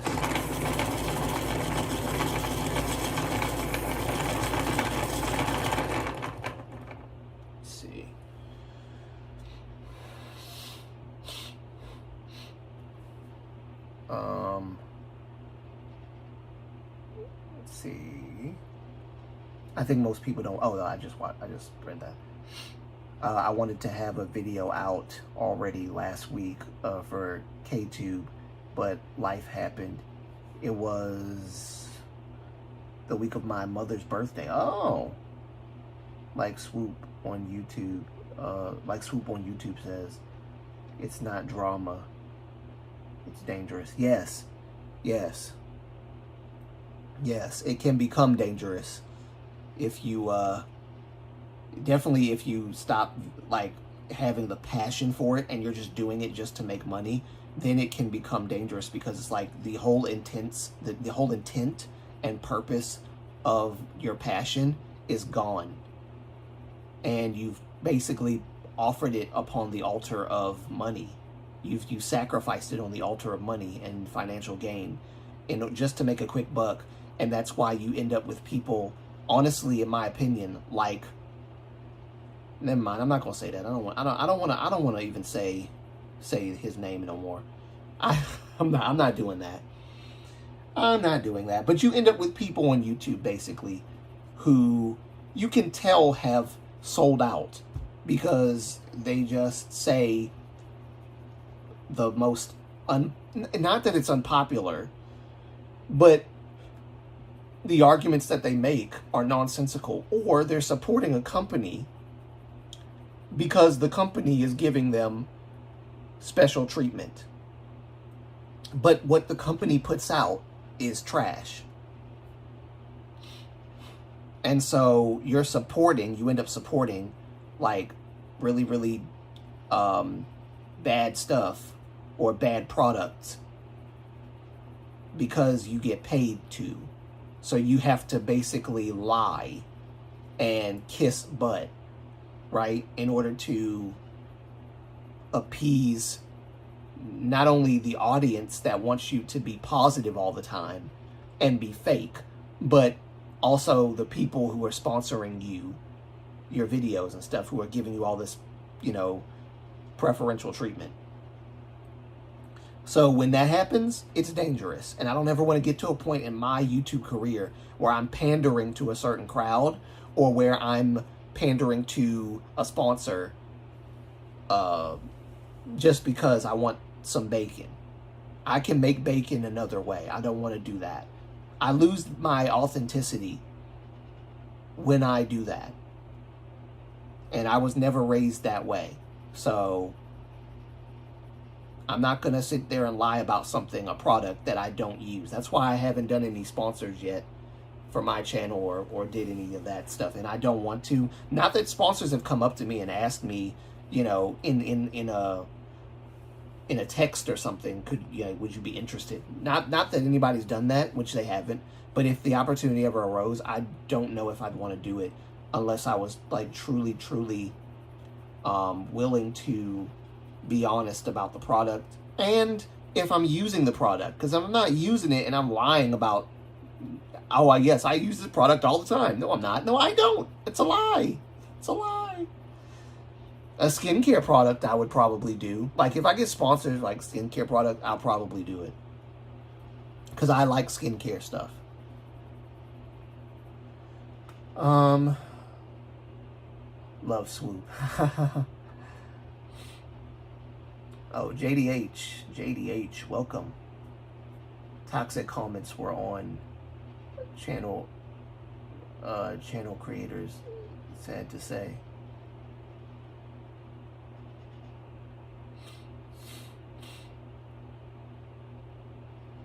Although I think YouTubers learn to grow thicker skin at some point, people just be saying things sometimes. And just literally just yesterday, I was being accused by someone of being an essay supporter. so and I had a little argument with that person. In the comment section of my last video, I was accused of being an essay supporter because I said that Woo Jin was innocent and that 5 years have passed and that none of the stuff that he was accused of has been substantiated, and that basically the person who I'm talking to is peddling lies. And because they didn't have an argument, they decided to insult me personally and call me a essay supporter because I'm supporting or defending Woo Jin. So yeah. And then someone else called me gross because they called me a pity fan of Woo Jin, even though I answered the question and said that I was not a fan. I didn't even know who Woojin was until the scandal came out. Then, when I started seeing the lies that they were spreading about him and how they were being debunked by competent K-tubers that have common sense, as well as 10X Entertainment later on, I became a huge fan of Woojin, because I see another instance of fans labeling someone something based on allegations that are unproven. And so that's one of the reasons why, actually Woojin's situation is one of the reasons why I started K-tubing as like I have in the first place. Is because of people like Woojin, because of people like Trainee A's Leo, because of people like that. So, you know, but yeah, I got called a SA supporter yesterday, so I was like, oh, okay. I had to remove a comment on my video that I'm someone who wants the worst for New Jeans or something. It's terrible that I want New Jeans back at a door.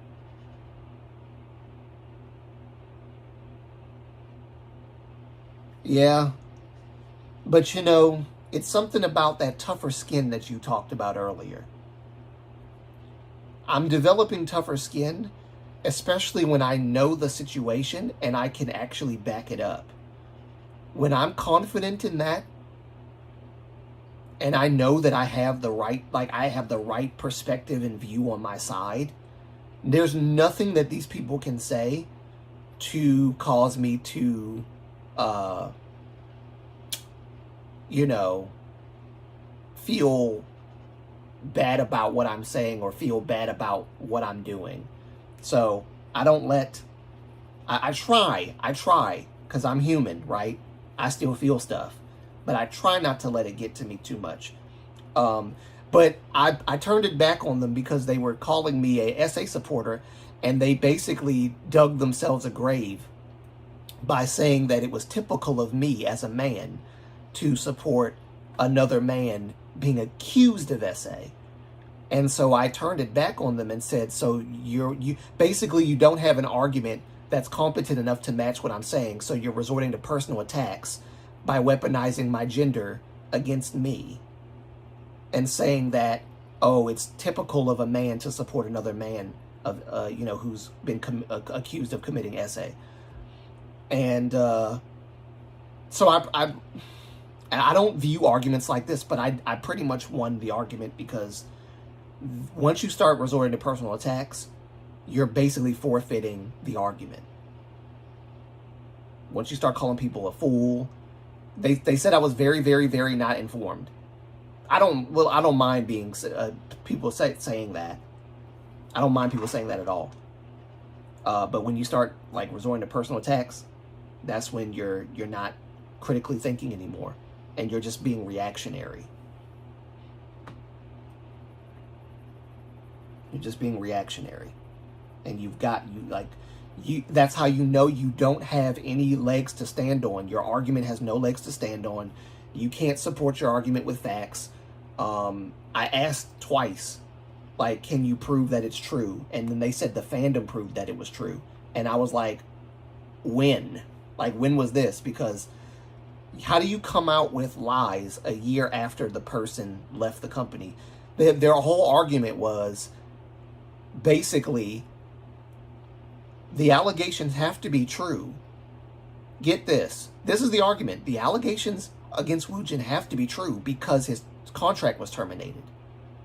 So I said, so if I was in a K-pop group, me personally, and my contract is terminated, are you going to assume that I'm an SA, that I SA'd someone, or that I did something wrong too? Are you going to assume that of me and everybody else? Like, how would you feel if you were in a K-pop group and your contract got terminated unilaterally because, you know, Woojin and the company have split ways, and there's nothing wrong with them splitting ways, and there was no problem, and it was a year ago, no, sorry, it was 5 years ago, but it was a year gap between him leaving the company and the allegations. It was a year gap. How can you tell me after a year gap that the allegations are substantiated or true because the contract was terminated a year prior to the allegations coming out? So you have to make a common sense argument to help me understand how that's possible.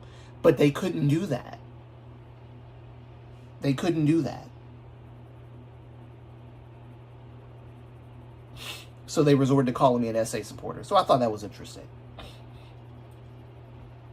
But I made myself very clear. I support Woo Jin, and I will continue to support Woo Jin because I know he didn't do anything wrong, because it's been proven. And when you keep peddling accusations that haven't been proven, you're part of the reason why people get falsely accused all the time. You're part of the reason right there why people get falsely accused of stuff they didn't do.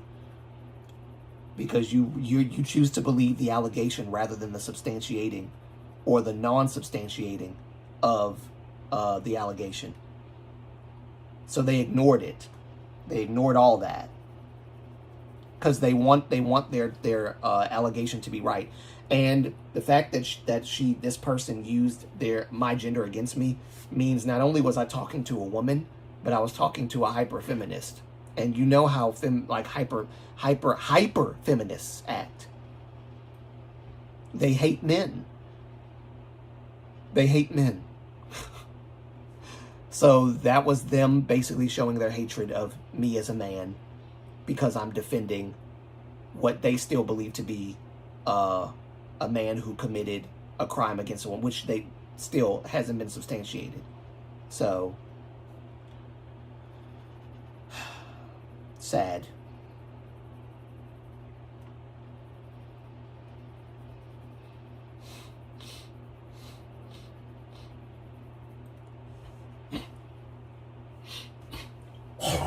Ugh.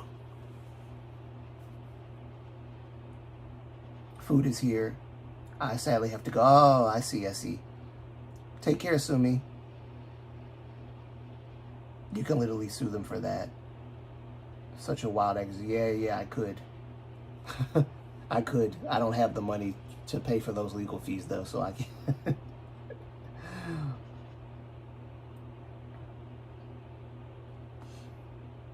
Okay. I'm alone again. Let's see. I feel like this color could be darker, but I don't think it would be wise to do that unless I had the right color. So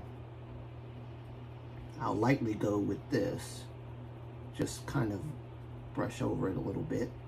Blend it in nicely, and I won't do this too much. And in a few minutes I'll come to a stop, and then we can say goodbye. But I just want to make sure I get this out of the way first.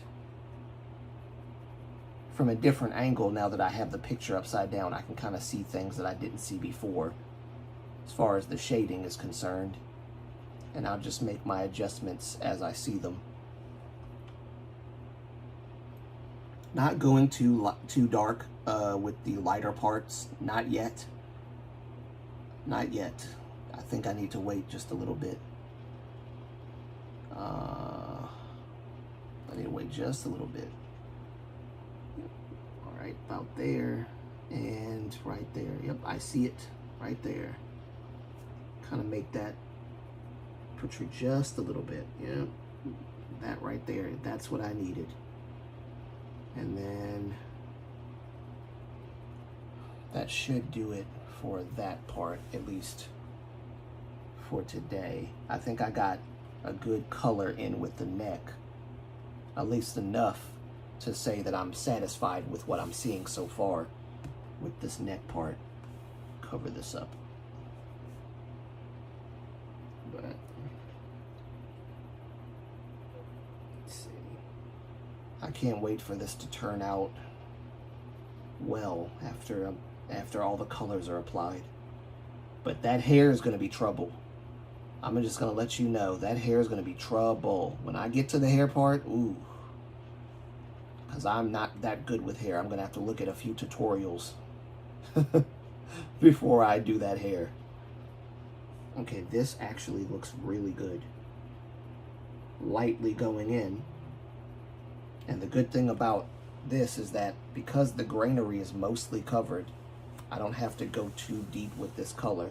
And actually, it would probably not be in my best interest to go too deep, except for maybe on the edges, because the edges are not as dark as they should be. So right here on the edge, there needs to be a bit of a darkness and a shade there.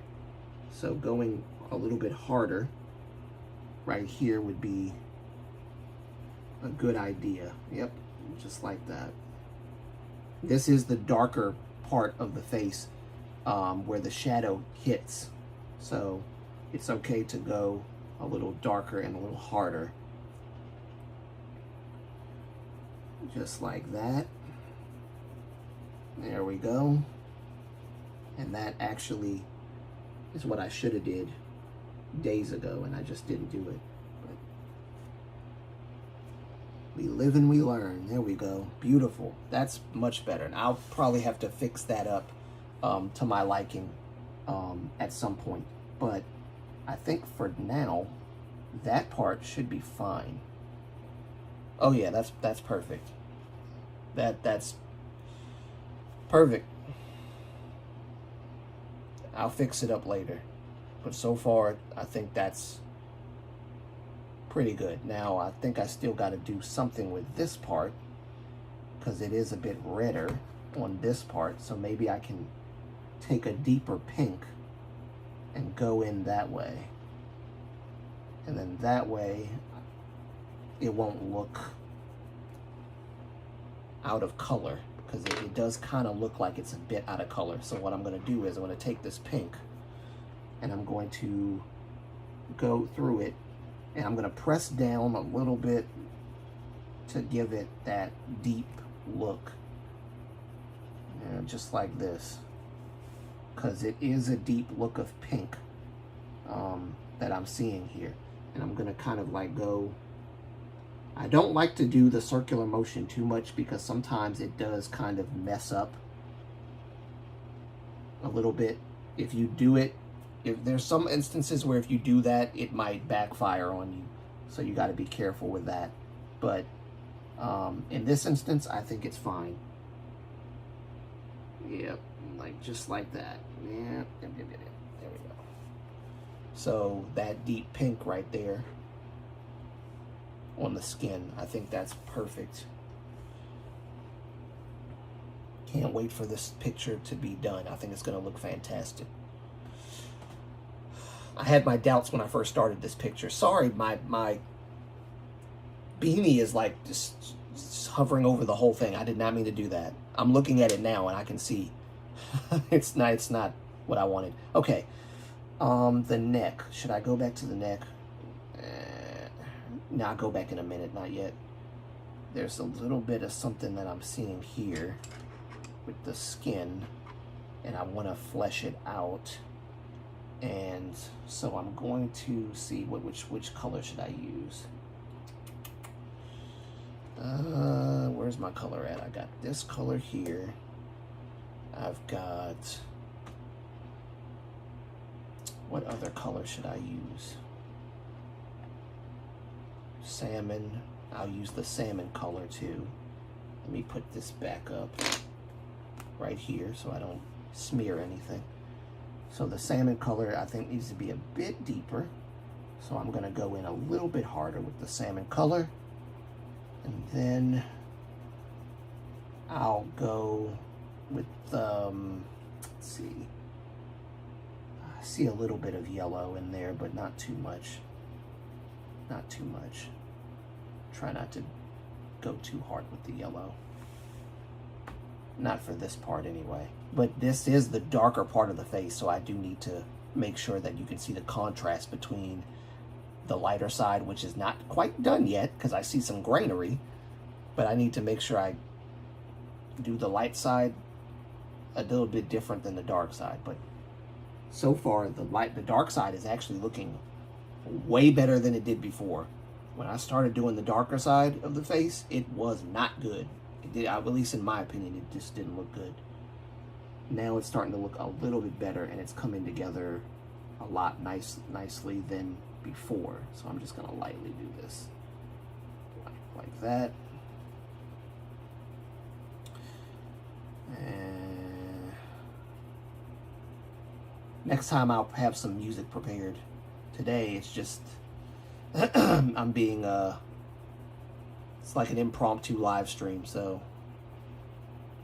and I normally don't do live streams like this anywho, but I might start doing this more often if people are okay with it and if people are cool with it. I always want to give people content that they want. Of course, I know a lot of people have been wanting reactions, but I haven't been able to do that because I gotta get a new camera. All right, once I get a new camera, I can do that without any problems. All right, great. Let me go darker with this. I think this is the right color. I gotta be very careful not to overdo, because I feel like I was just about to overdo it, and I need to sharpen it too.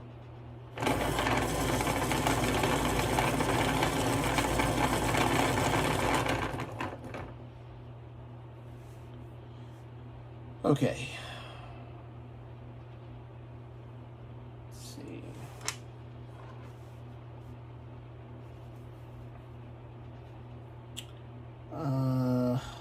See, I was on the eye, wasn't I? I was on the eye.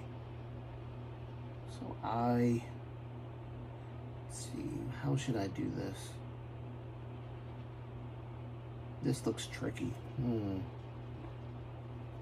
Do the yellow, just a little bit of that, and then I'll stop with the yellow for right there, and then I'm gonna go down, and I feel like there should be some yellowish green color here, right here, just to give a little bit of shadow, and then I'll go from that to the peach color, I think which would be better, peach or pinkish peach color, and then that should do it.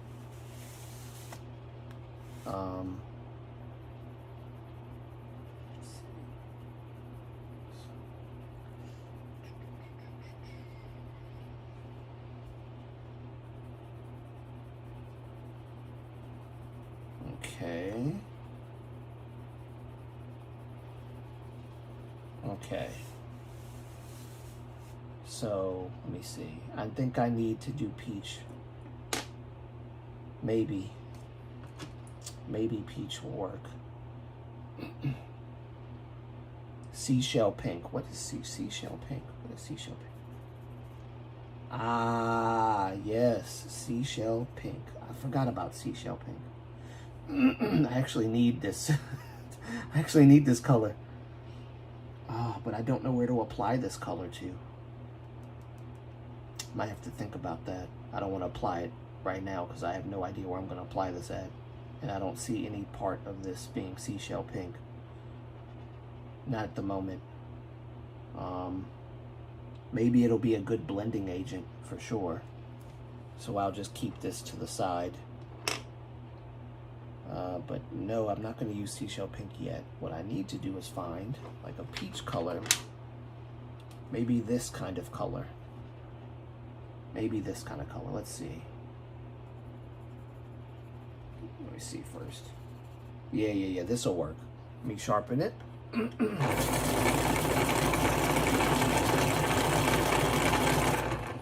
Okay. All right.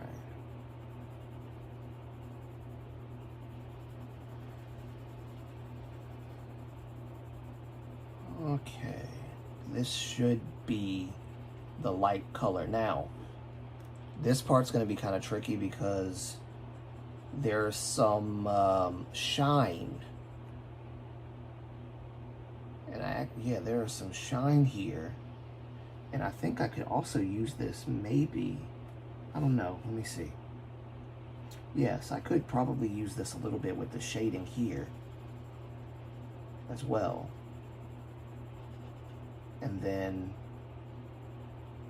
see, maybe if I go this way with it, because it isn't outlined, like right here. It does actually need to be a darker color, but it's all right. I'll get there. Right about there. And if I take the pink here, well, it's not pink, it's peach, so that's good. I take this and go like this, because there needs to be a color. Okay, wait, first of all, I'm noticing a problem. I'm noticing a problem already. Okay. How do I fix this? Let's see what colors I can use. It has to be a brown, so let me see if I can use this, maybe this color, lightly, because I'm seeing a problem. This is way more out here, like this, right here. So if I do this,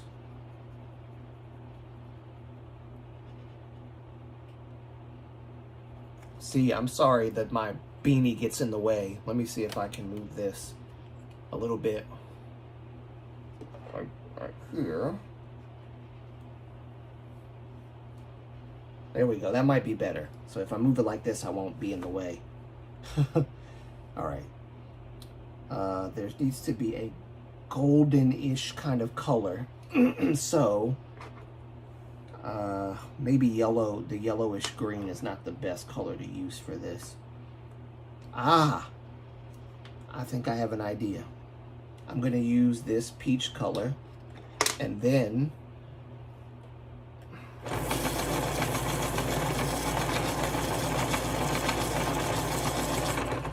if I use the peach color, I'll use another color as well.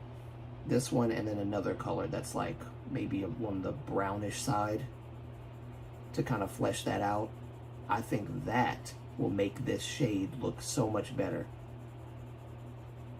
Because right now, this shading part on the nose is like all over the place. And it's not exactly the right color either. So I might have to fix that too. But for now, I'm not going to worry about it because there's a lighter shade over top of the darker shade.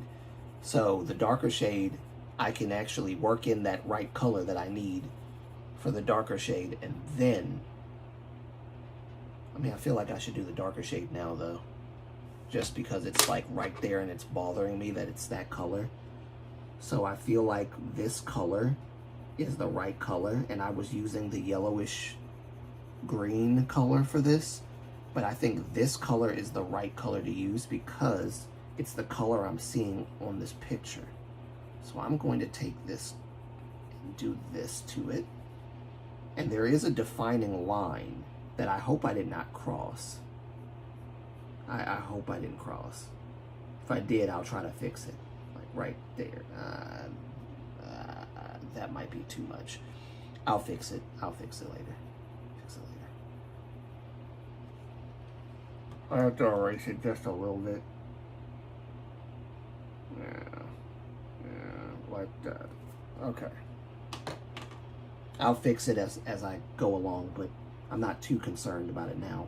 As long as I get the primary dark color of this done. And it's okay to go a little deep, just a little deep, not too deep and not too deep too fast, but deep enough so that you can tell the darker part from the lighter part of the shading.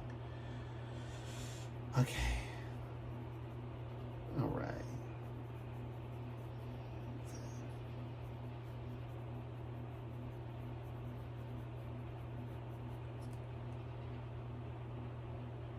All right, that looks better. Sorry for the air conditioning too. It's probably very loud. Okay, I see it's kind of a dark shade here too, right around this part of the eye. So I'll make sure that that is highlighted so I can get that right. Okay. Okay, overall dark shade. Yeah, because the nose has a shape and I don't want to overdo the shape. Or should I say overlap the shape with color and you not see the shape come out as well as it's supposed to. So let me see if I can make the shape appear a little bit better, because I see, oh, this is going to be a bit tough. Let me see.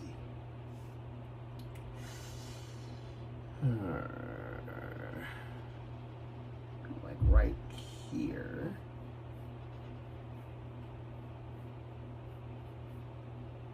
Okay. And then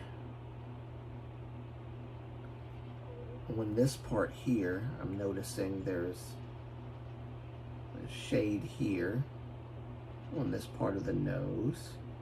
So I'm going to highlight that darker, because there's going to be a shading here that's going to show up right here, where the nose should be right there. There we go.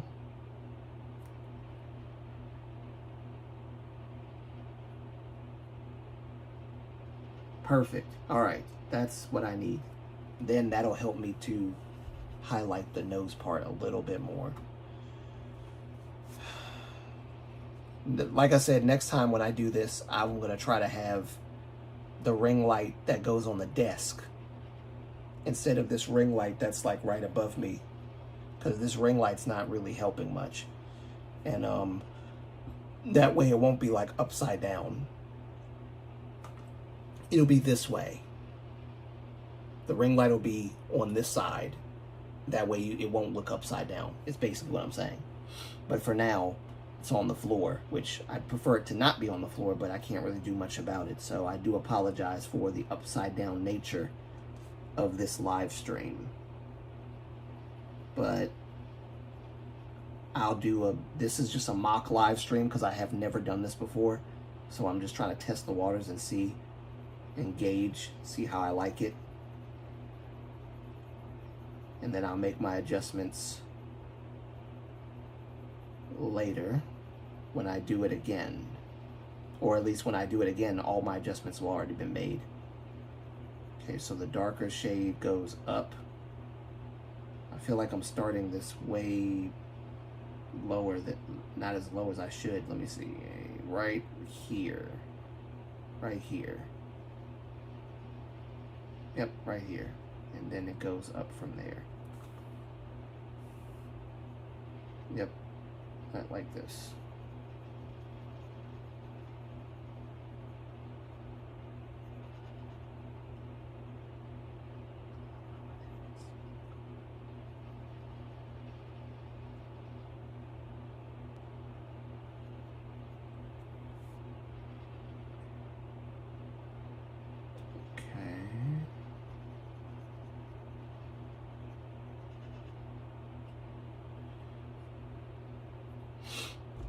Hmm.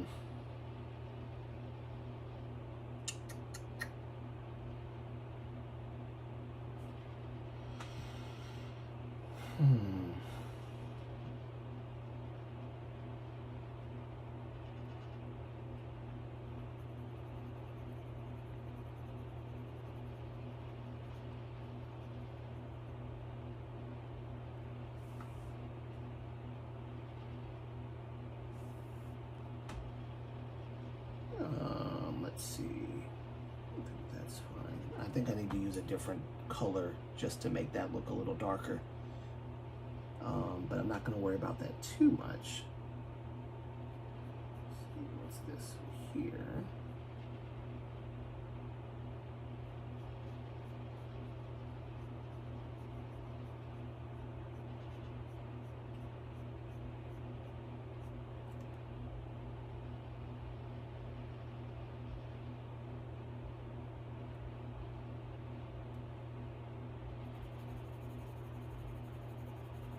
Yeah, next time I'll have some music. Right now I don't have any music at all. So it's kind of like you're watching in silence. Let's color this just a little bit there. Maybe I'll add another color to it as I go through with it. But for now, I don't know, maybe I should add a color now. I feel like I might be at that point where I can, but it has to be like a lighter color. Like, let's see, maybe a pink or something like that. Maybe this orange pink, this salmon pink, maybe. Let's see what it does. See what it does. Yes, because this part needs to be like a bit more bright.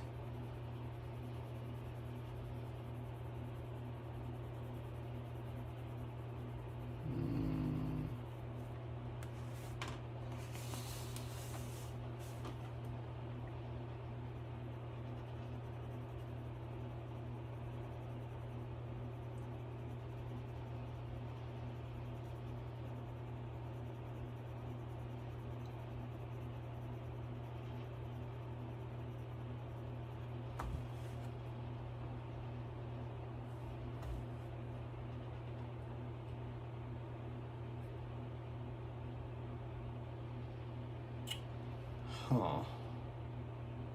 I feel like there's something I'm not seeing here, and I gotta fix it. Hold on. There's a darker part here, right here, right here.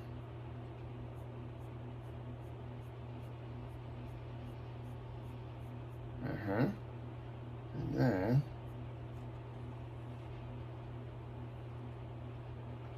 that's actually probably one of the darkest parts of the shading that I've seen so far. Let's see, maybe if I go circular, it'll actually look a little bit better. So let's do circular. This is probably one of those instances where circular might actually look a little bit better as far as shading is concerned.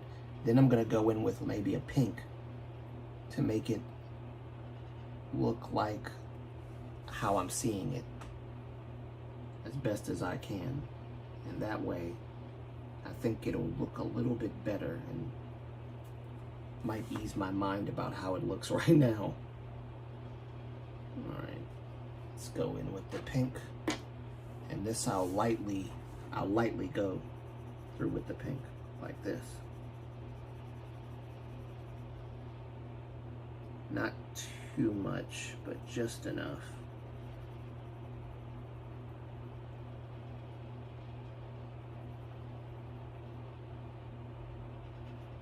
Yeah, like that. And maybe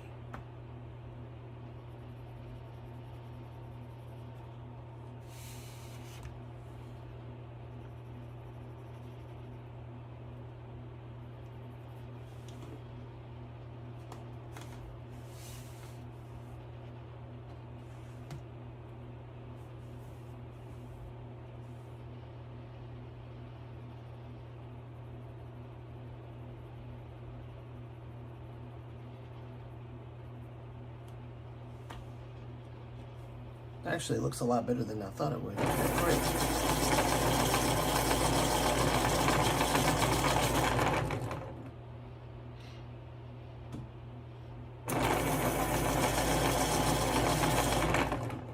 Nice. Okay.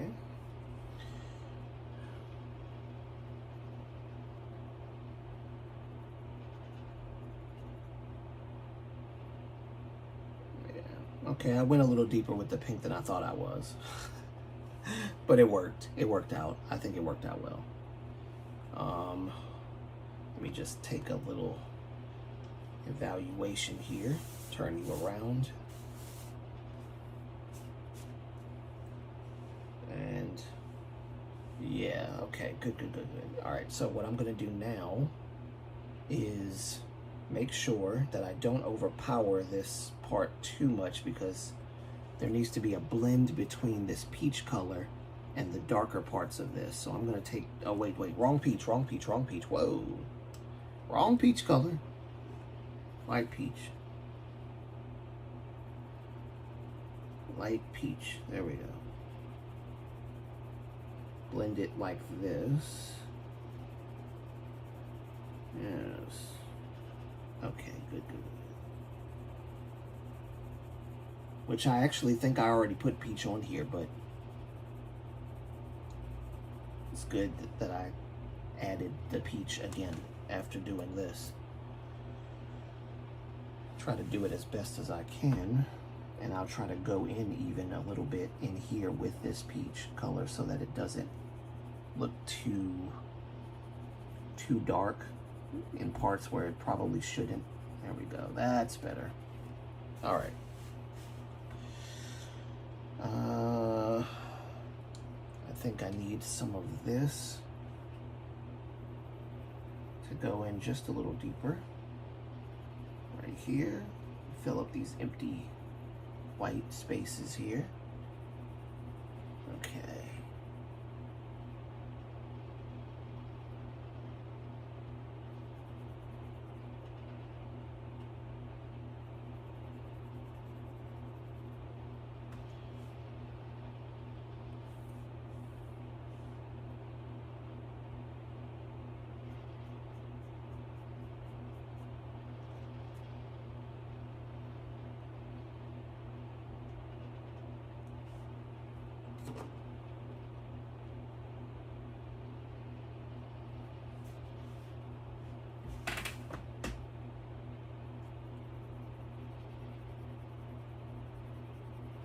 All right, this is one of those points where I get into the little creative freedom part, because even though I'm not quite seeing this color, I'm gonna use it anyway because I feel like what I'm looking at here needs this color, and it's actually very helpful because it's gonna blend the two colors that I'm looking at here a little bit better, and I think it'll actually make it look much better than it does even now. So, and it's already kind of looking a lot better as well. So,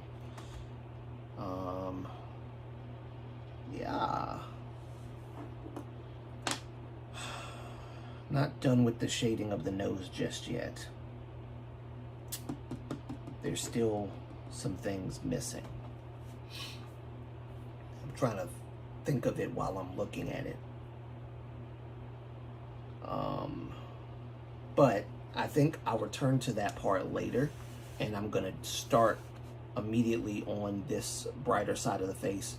I'm gonna continue what I left off there, and I'm gonna add this orange, what's this, salmon pink color, and I'm gonna try to lightly go through it. I'm not sure if I should press down too hard or not with this right now, because I'm not sure if that's what's necessary or needed, and I'm not sure if it'll look right if I do that. So I'm kind of being cautious, and if I feel more confident as the color starts to appear more vibrantly on this side of his face, then I might actually go a little bit harder, but I want to make sure I pace it first and not rush, because I'm seeing a lot of this salmon color on this side of the face, and I don't want to miss this part. Oh, let me put this right here. And at the end of the stream, when I'm done streaming, I will hold it up to the camera and show you guys where we are so far with the drawing. But I figured I'd do this live stream to kind of kill two birds with one stone.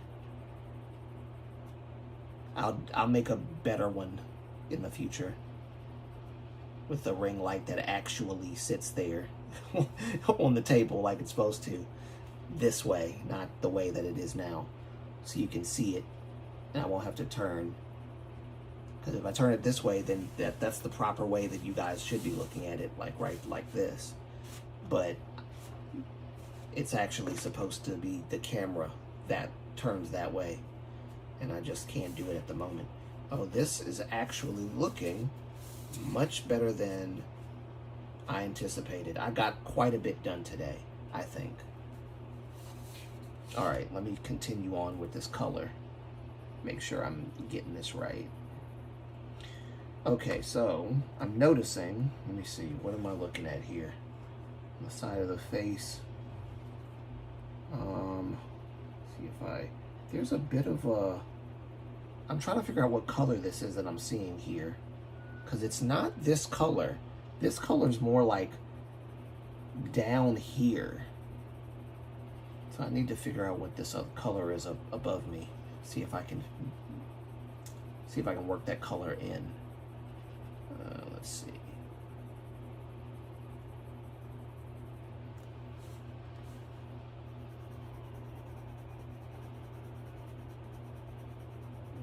Yep.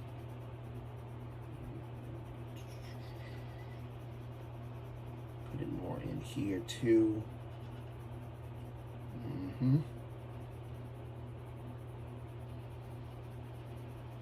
Okay. Let's see. This color right above him. What is this color? It's a very...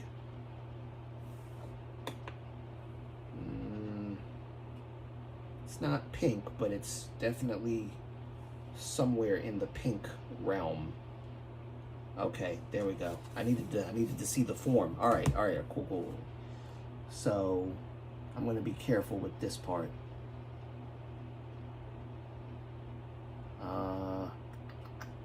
Is it this color? Let me make sure. I mean, I don't know. That might be a little bit of it, but not the whole thing. It's definitely a blending agent, if anything. I'm just gonna add this a little bit, just a little bit, to kind of get a good blend in this upper part here. All right, let me just cover this up for a minute. Okay.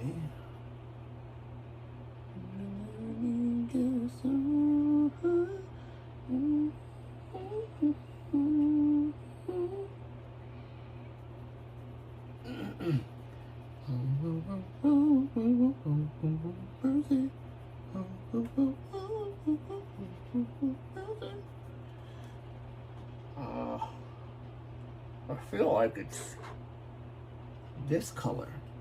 I feel like it's this color that I'm seeing.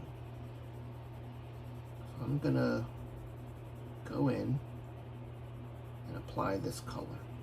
And I'll probably apply it again once I'm feeling it. But I can see this color very, very profoundly on this part of the face. Right up here.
How far does this go? Up to,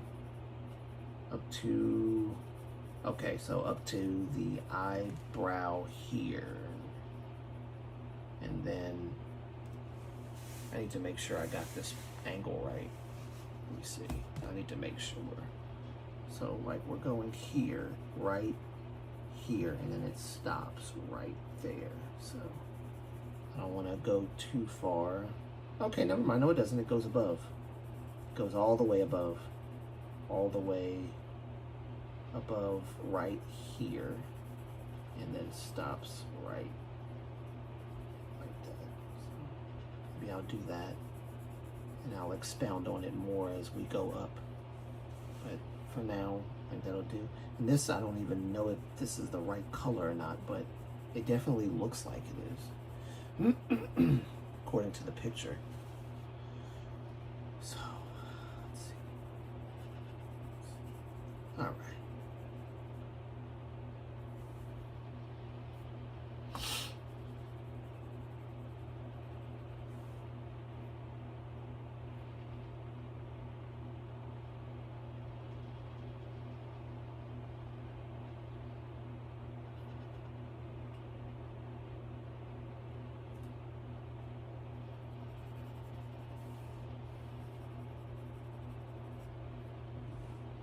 Okay. Let's see. There's a yellowish color right in this area here. I'm going to go back to this color now. Sharpen it.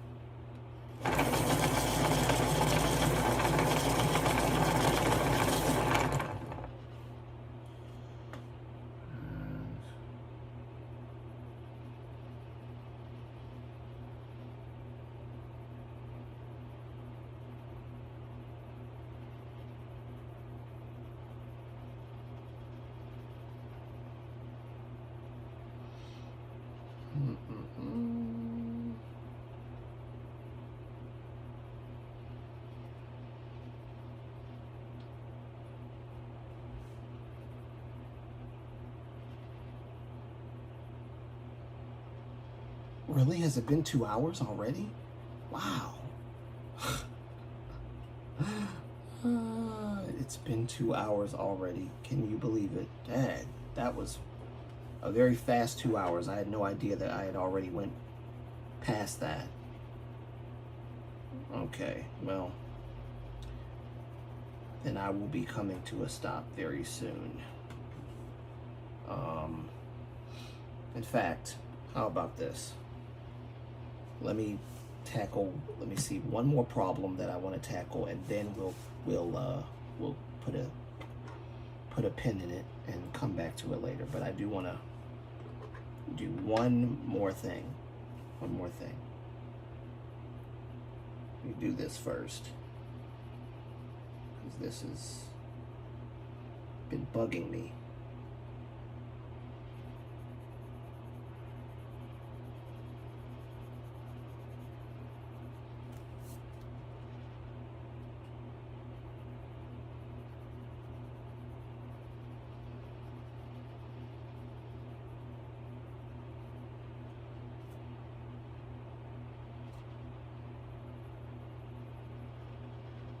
I feel like there's a darker brown that I could use that I'm just not.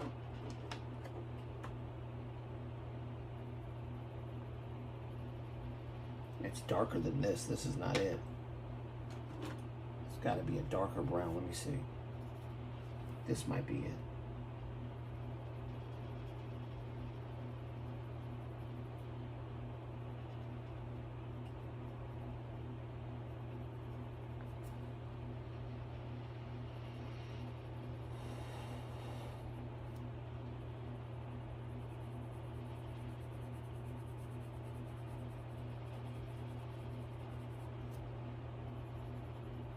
There we go.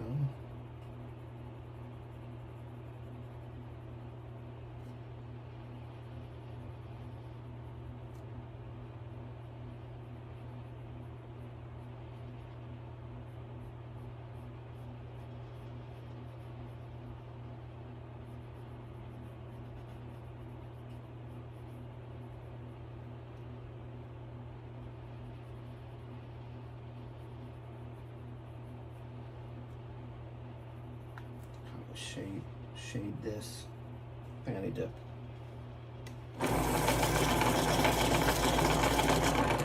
Okay. Yeah, that's better. Some shade on this.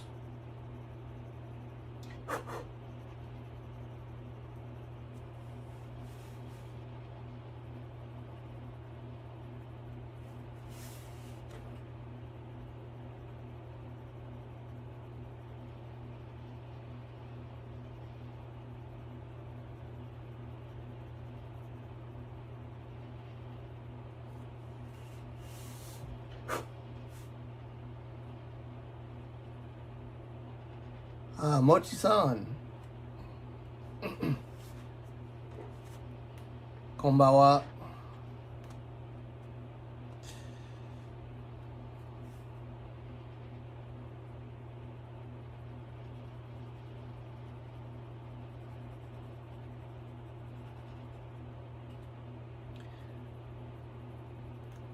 I decided to draw today. I decided to draw for my live stream.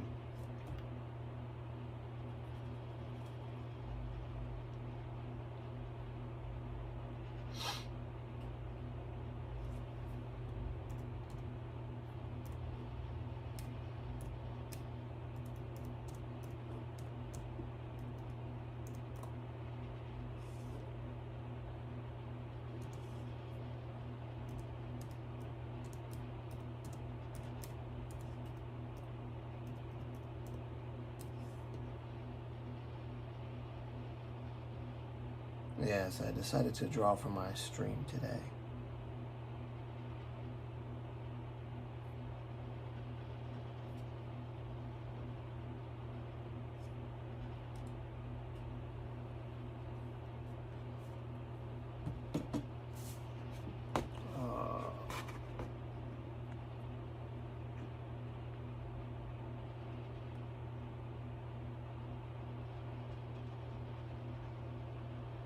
So this is what I'm drawing.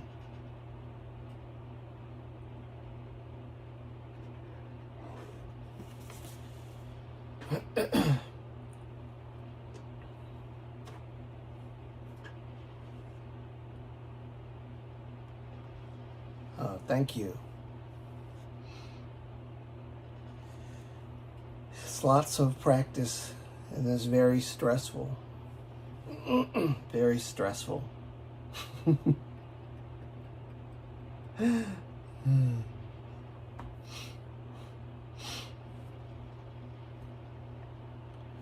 Yes, I'm all alone. I'm all alone today. It's a few people came, but I'm all alone now. So I'm just drawing. Ooh, it's good daylight. That's what I needed earlier. All right.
Punch. Punch. Punch. There we go.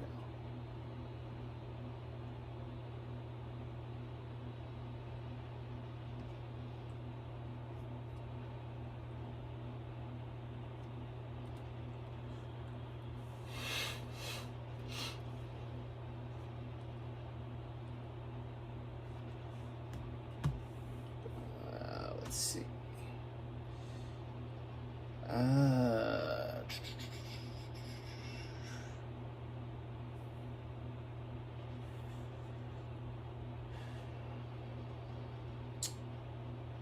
feel like I'm lost. Where am I at? Oh, I found it. Let's see. Right here, I need to make this just a little darker. A little darker right around this area. And then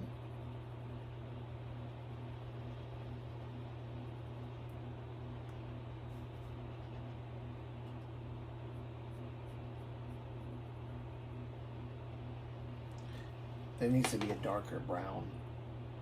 I feel like there needs to be a much darker brown.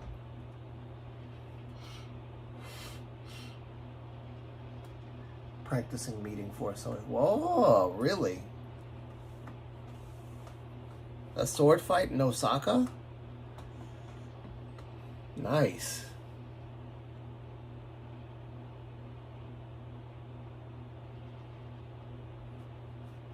Oh, that's embarrassing. You can see my typing. My terrible typing.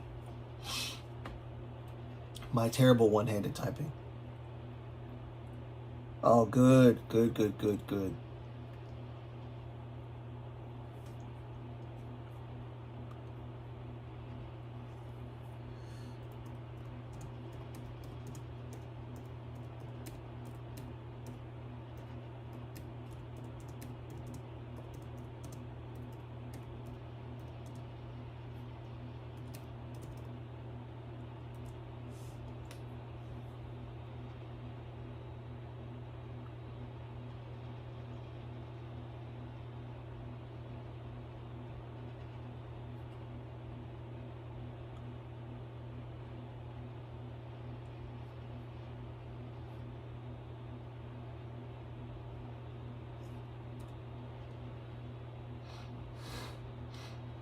I just realized I don't have the, there we go, that's better.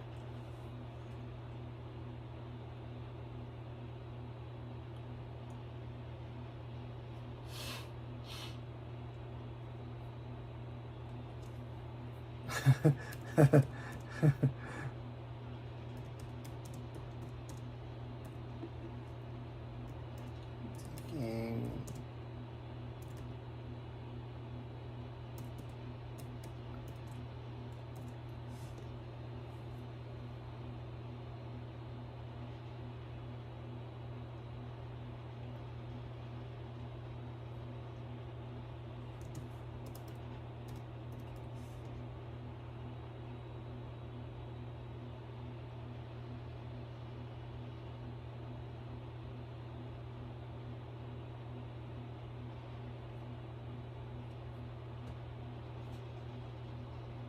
we use Claymore in Japanese. So that's what I thought. I was gonna ask you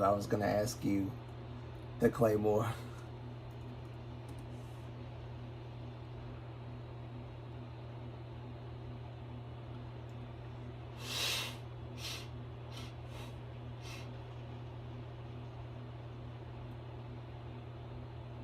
Good. So you're gonna swing the Claymore sword around then. Nice.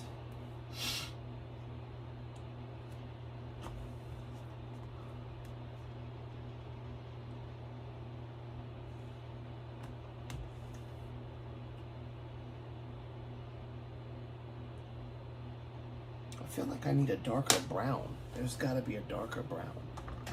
Ugh.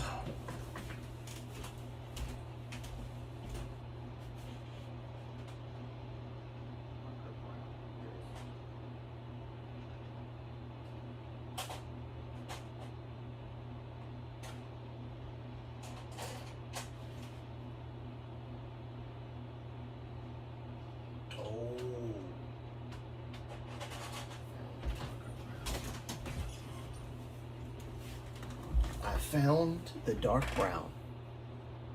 I found it.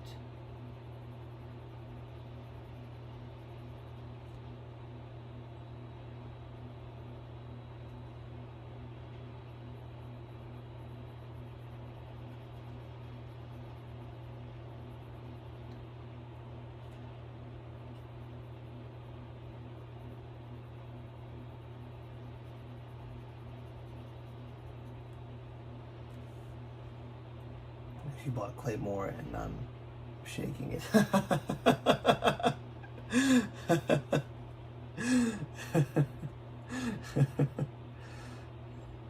You're just wobbling, shaking it around.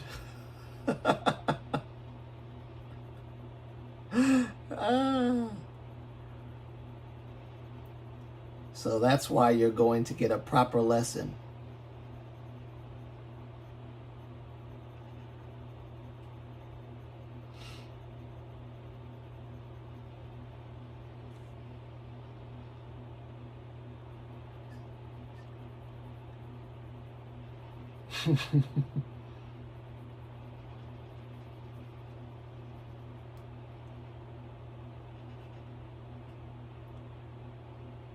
The actual Claymore is huge and taller than I am. Ah.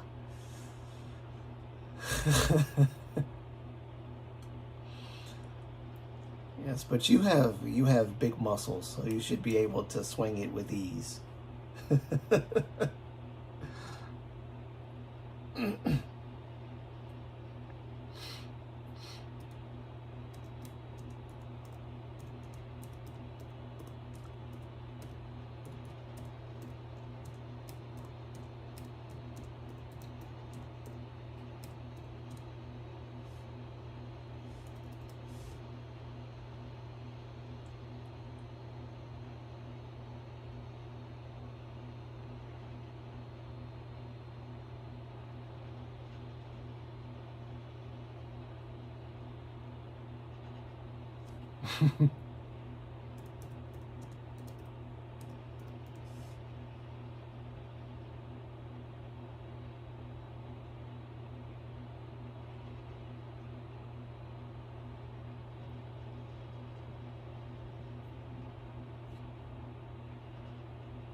This is perfect. This is perfect.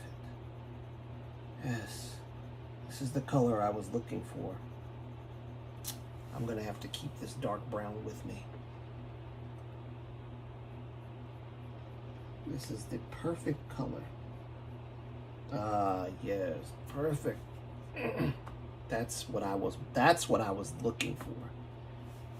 I actually could add some of this to the shading part here to make it actually look more dark and as dark as it's supposed to be. Question: where did you buy Castle? Hey, where did you buy?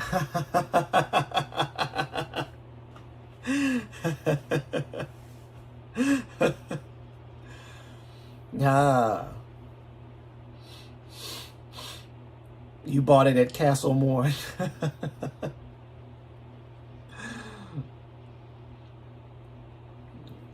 Don't they just give you the sword for free, though?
This is the best. Yes, this is it. This is the shading color that I needed for this.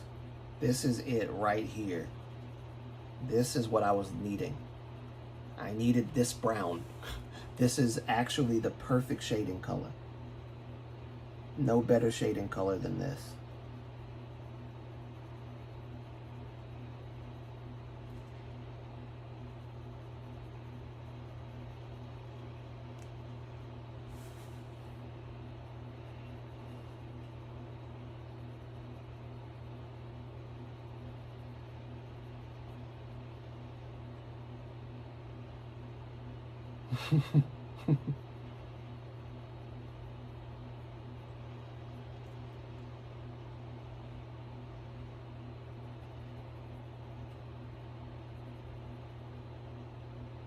In the real world, Horncastle was so stinky that it was.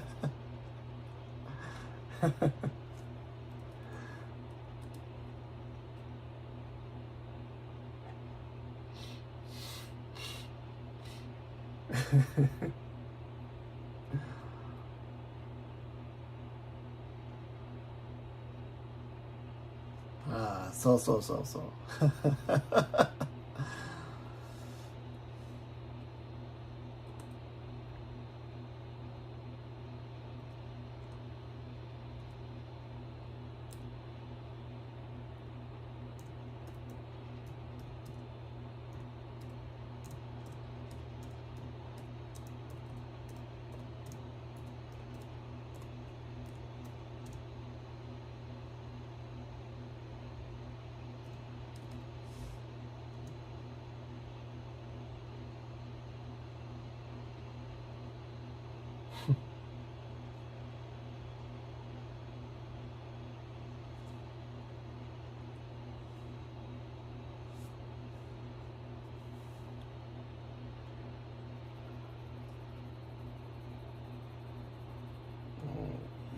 This is perfect. This is exactly what I needed.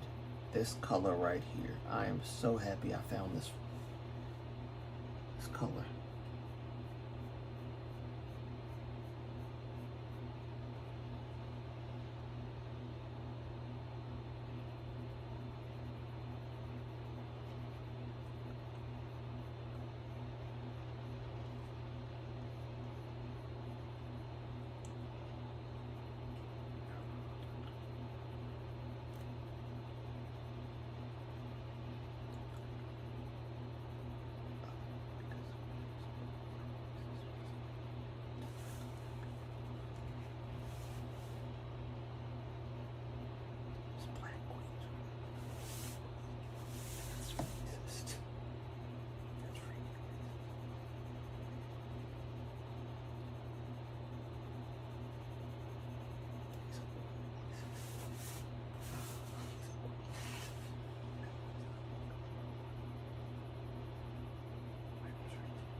Oh, nice. The price is $194. Oh, that's a high price. That's a very high price. But that just shows how authentic it is.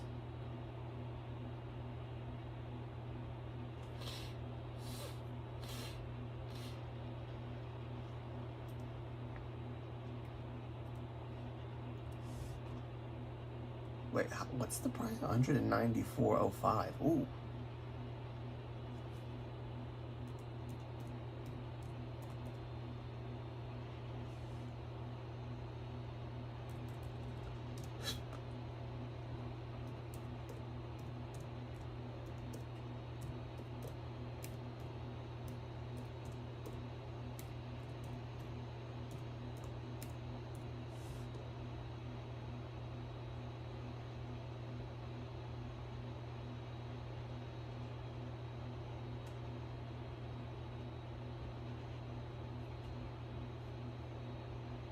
That's very high. That's very high price.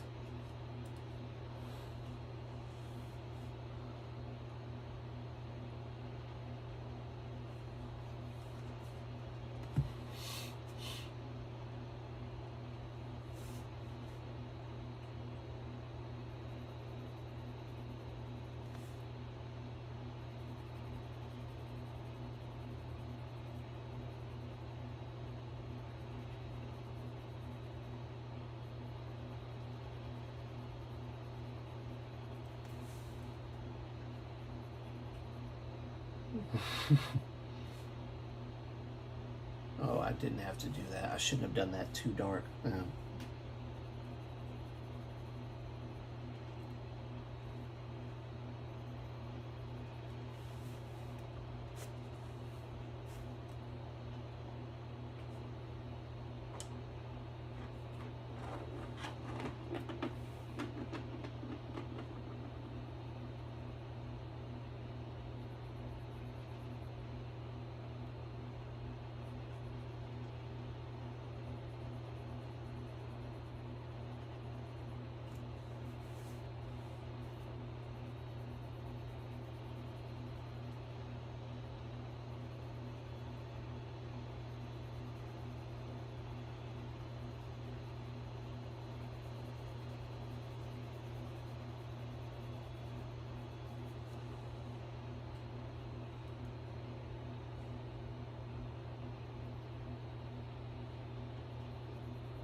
I asked, doesn't it come with a sheath? And they said, it's for this price. What? Oh no. No sheath. Just blade. So sheath would cost twice.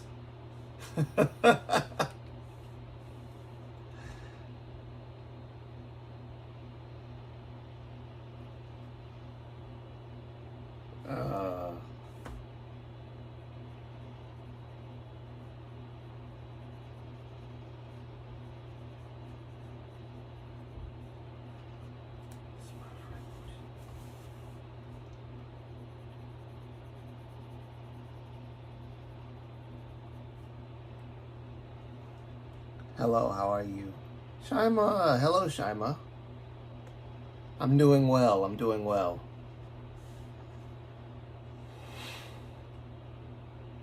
I hope you're doing well as well.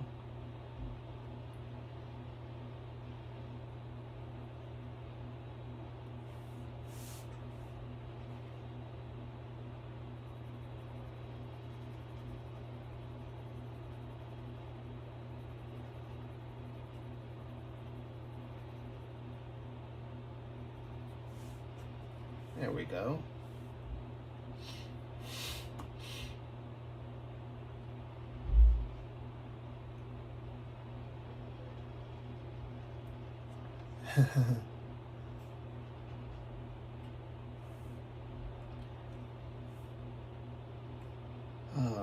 This.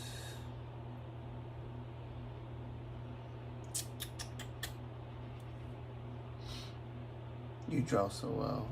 Very good. Thank you. Yes, let me show you my.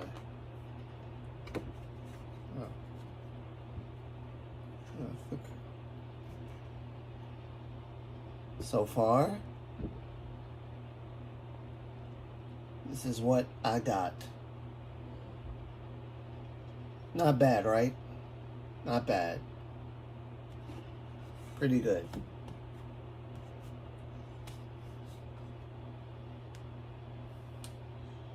I wonder if I turn the light off, will it look okay?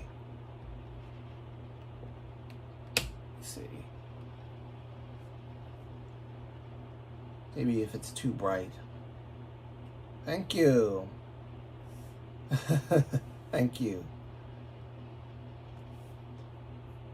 This thing is way behind. Hold on.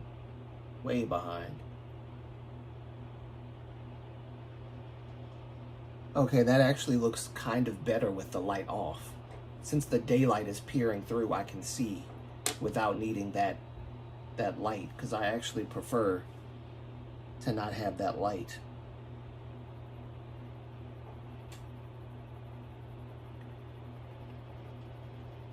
Yes, Shaima, this is my friend Mochi-san.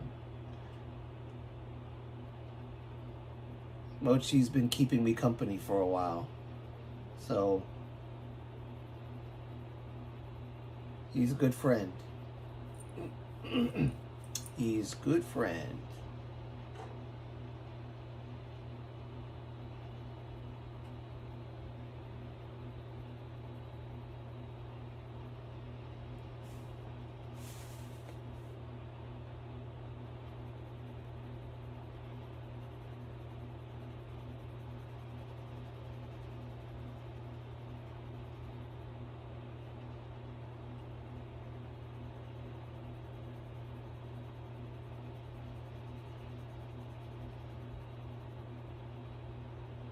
Yes, he's my Japanese friend. My Japanese friend Mochi-san. The one who's in the chat with you. But the person I'm drawing is a model. He's a Korean model. This guy.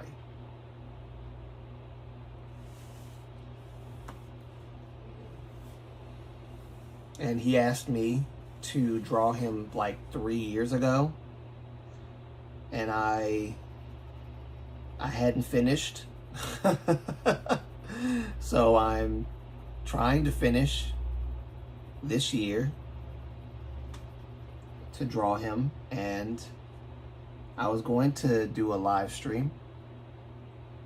Yes, this is Sharamochi.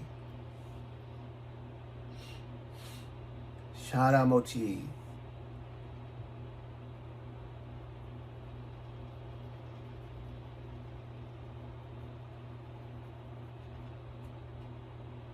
Sharamochi is good friend.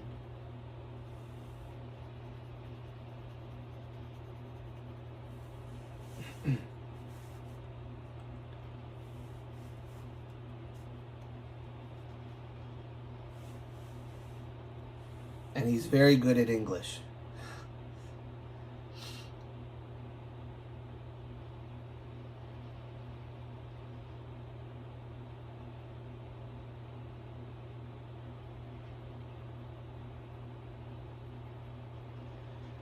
Yes, Mochi's been here a few times, actually. Mochi's been here a few times. He'll pop in every now and then and say hi. So, really cool guy. And he has a YouTube channel. And that's where I met Mochi, on his YouTube channel. Last year, I think it was last year.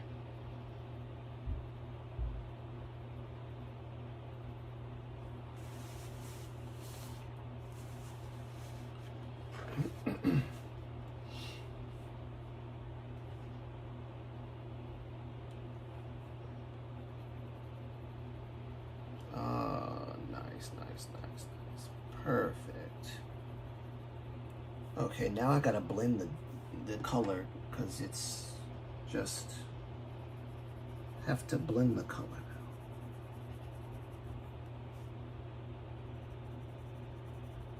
Yes, this is perfect.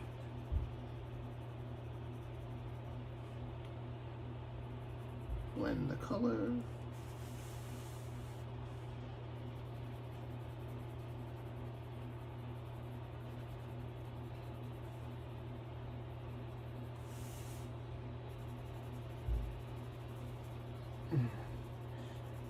I think it's safe to say that this stream was a success, because I accomplished a lot drawing with this stream. This actually was very good stream. And there was people that came, and some people came and then left. They had to leave, and I was alone for a while.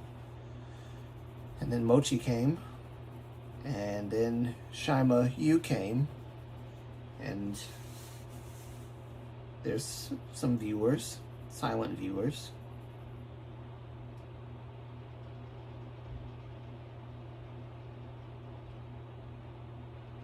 Yes. The old samurai clan.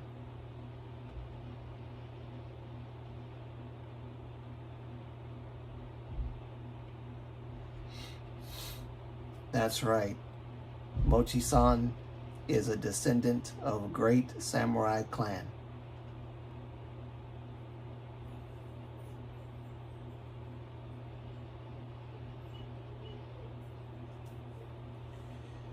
Yes.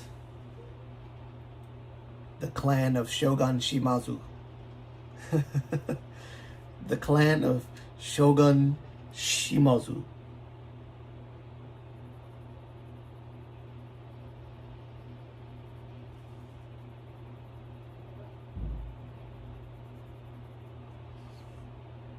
Oh, this is perfect. This is actually way, way better. Oh, yes, yes.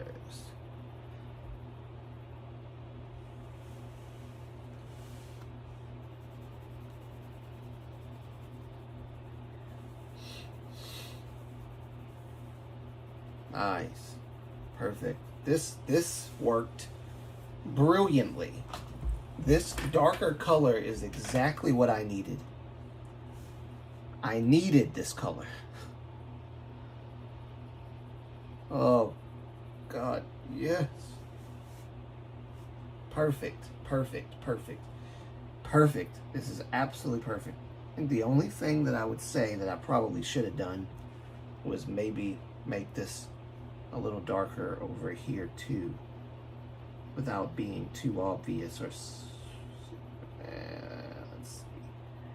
Maybe if I make it like up to here, like that. I am a direct descendant of a person who served the Shimazu Dome. Yes. Yes. That's right.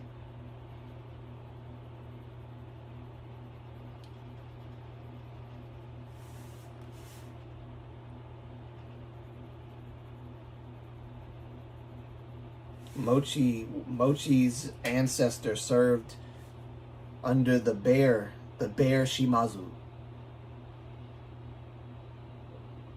The great Shimazu clan.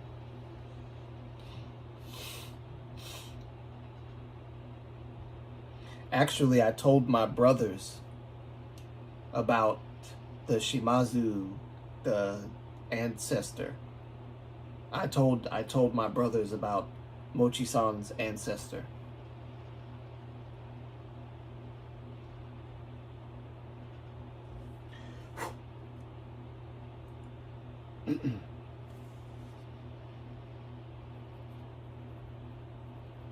This is absolutely perfect. I could not have asked for a better color. This is it. This is what I needed. This is exactly what I needed. Let me see if I can finish it off. A little bit of this. And yes, this is exactly the color. This is perfect. I did it. Yes. However, from the perspective of the Japanese, Shimazu domain, the Shimazu domain's reputation is heinous. Oh, really?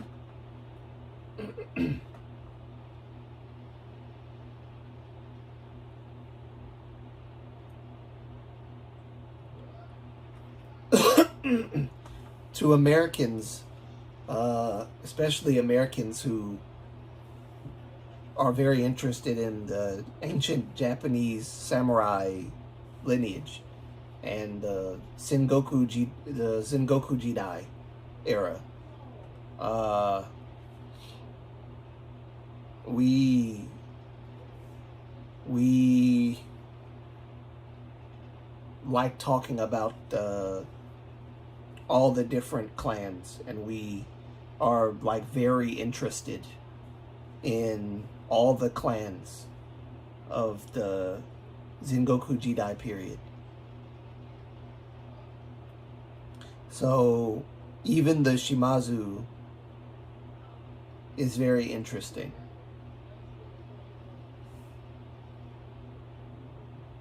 Even though they're probably not looked fondly upon. It's very interesting. I think Japanese history is very interesting.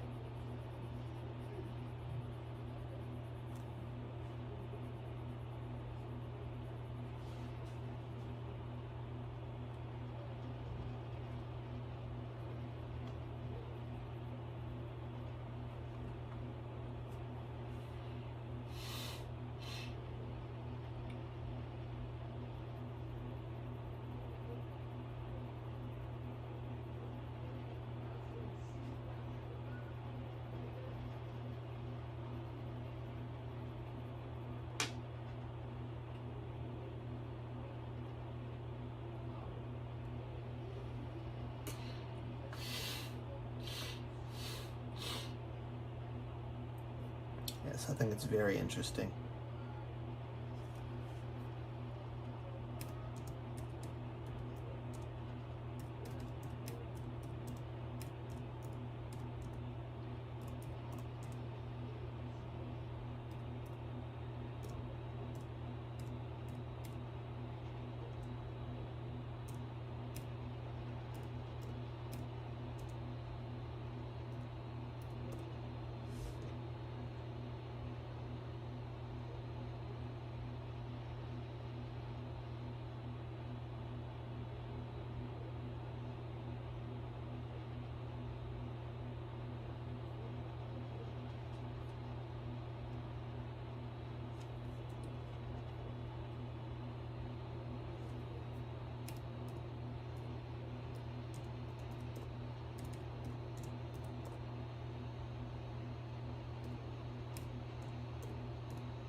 Oops.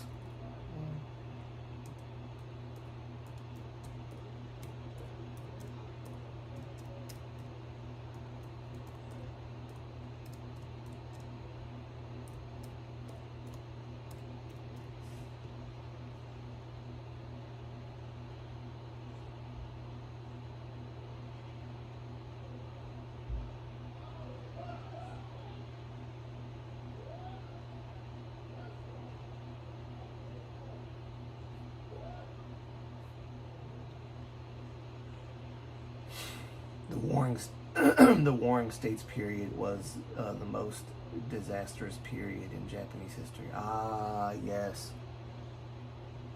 Yes, because there was no unification. There was no unification, and the daimyo were not under, or should I say the daimyo had broken away from the emperor. So the emperor had no power without the daimyo. So he needed a shogun to reunify and unite Japan. And by the way, there are English samurai. Huh? Really? I didn't know that there are English samurai.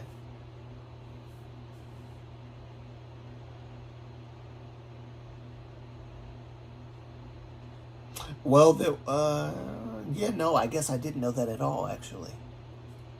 English samurai.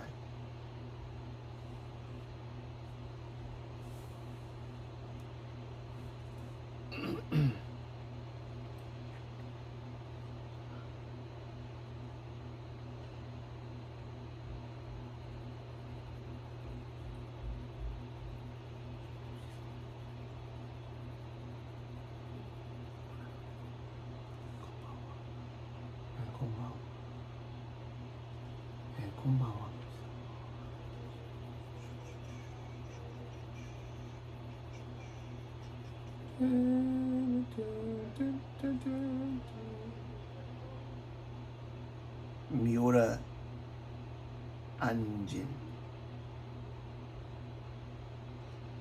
Oh, Miura Anjin.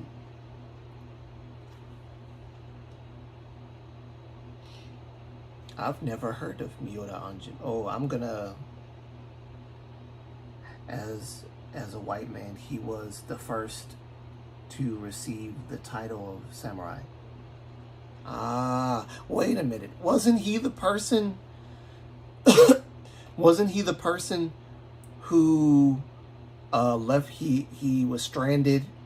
I think his ship had crashed, and he was stranded, and there were some of his men were stranded too, and then he served under a Japanese lord, and he started a new family because the Japanese lord had him marry a Japanese woman, and he started a new life and a new family in Japan, and he was basically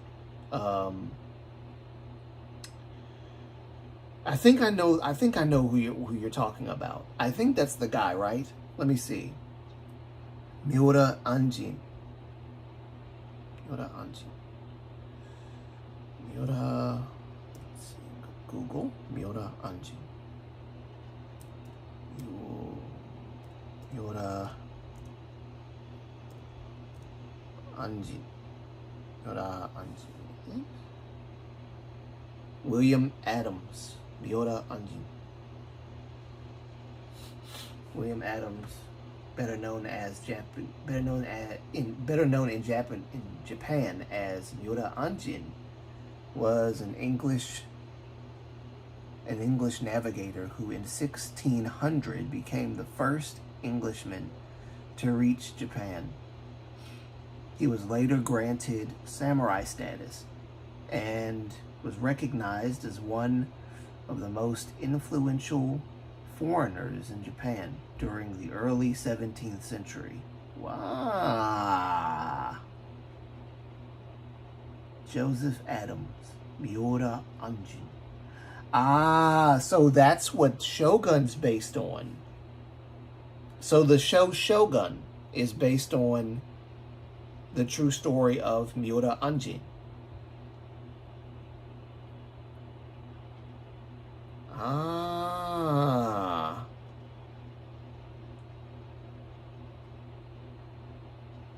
I see.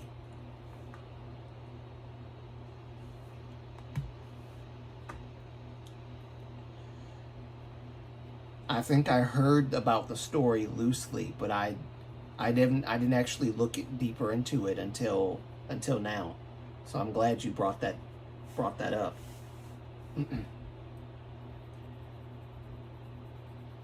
So now I got a rough summary of the story of Miura Anjin.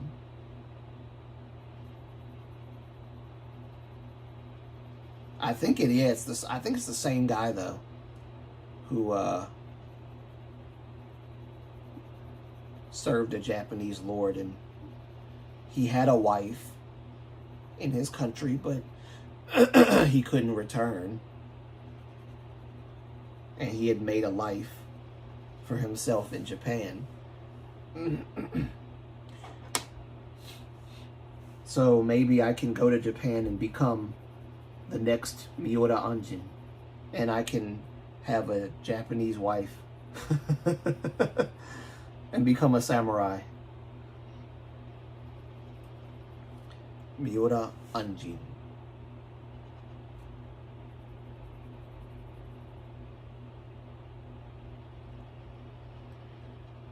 Yes, I haven't heard of that story that much, but I'm gonna look into it even more. That's a really interesting story.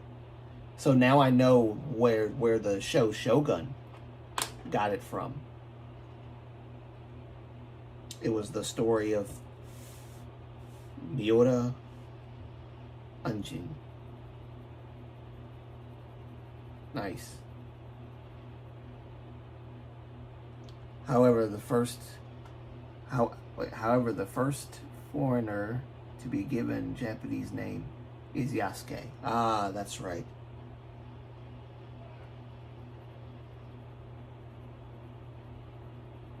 Yasuke.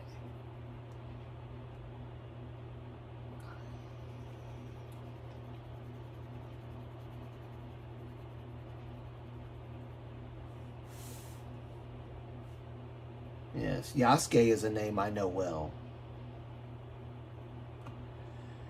It is the highest honor in Japan to be given a name by one's lord. Ah, yes.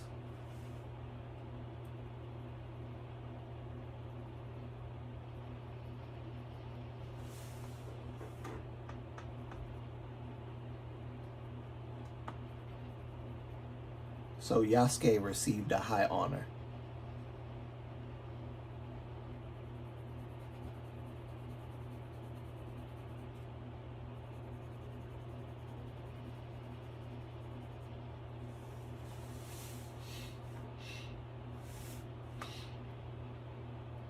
I haven't looked that deeply into the history of Yasuke, so maybe I need to look into Yasuke's history as well.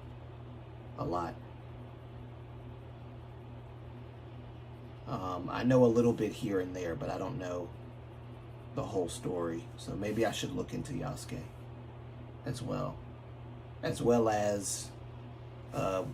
William Adams, Miura Anjin, Yasuke Miura Anjin. Oh.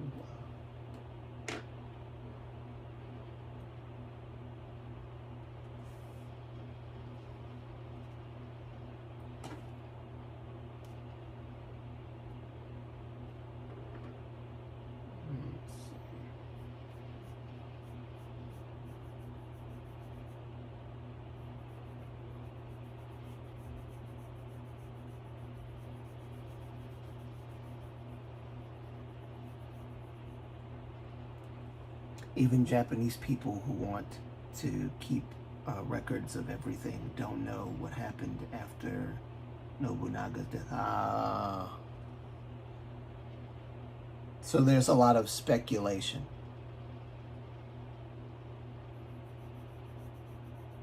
Not everything is known.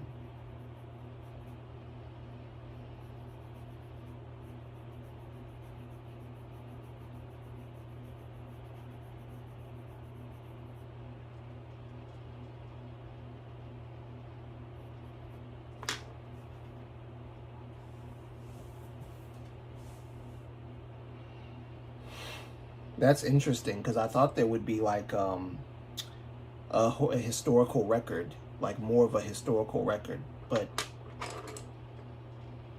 if that's the case, and it's not fully known what happened, that's interesting. Today, Nobunaga Oda descendants are figure skaters. Yes, Oda Nobunari. I saw some people are speculating that Nobunari is a descendant of Nobunaga, which is probably very true. But I don't know any of the other figure skaters who, yes. I watch figure skating, and actually it was the Japanese team. It was Japan that got me interested in watching figure skating again. I hadn't watched it for a long time. And then I saw Yuzuru Hanyu, and I saw Oda Nobunari, and I was like, oh wow, they're really good. And then Shoma Uno came along, and I think Shoma Uno retired now. Shoma, actually, all three of them retired. Shoma Uno retired, Nobunadi retired, and Yuzuru retired. But yes, I've heard about Nobunadi being a descendant of Nobunaga. He carries the Oda name.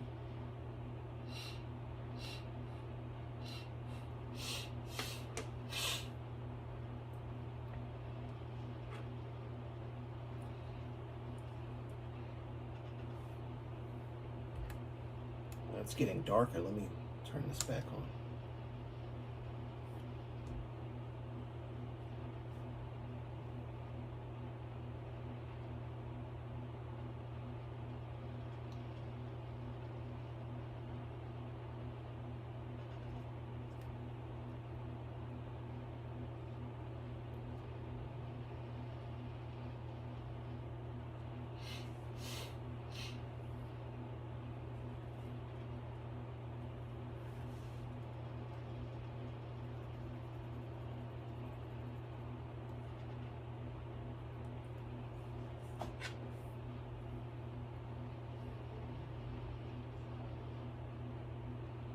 The jinx that everyone is struggling with continues to this day.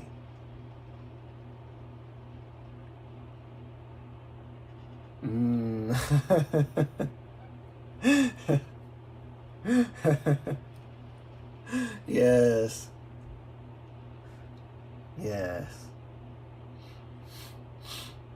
It's very interesting that a lot of descendants of samurai happen to be figure skaters now. That's pretty interesting. I would never have thought that that would be the case.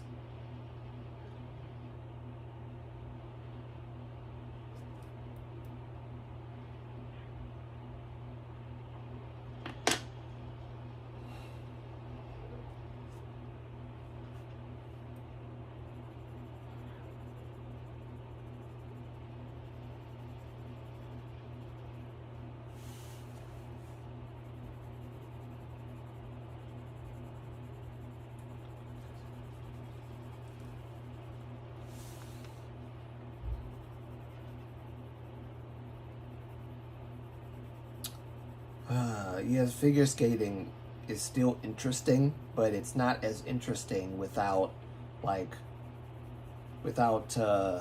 some of the people that's like from Japan. I really loved watching Yuzuru Hanyu and Shoma Uno and Nobunadi. Of course, there's the other skaters like Nathan Chen, who retired. He retired early. And then, of course, you got Jason Brown. You've got a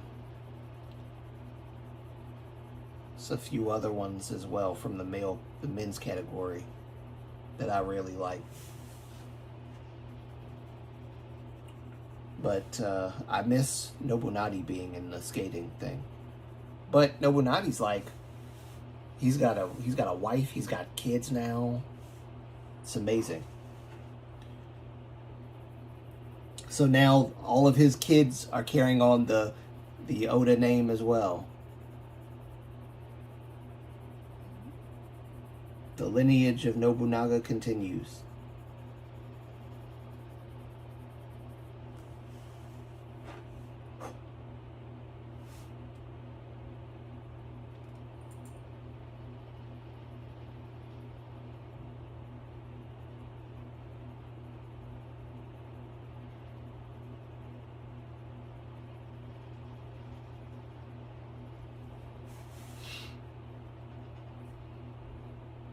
I was actually looking at the history of also there's no weapon called a 10.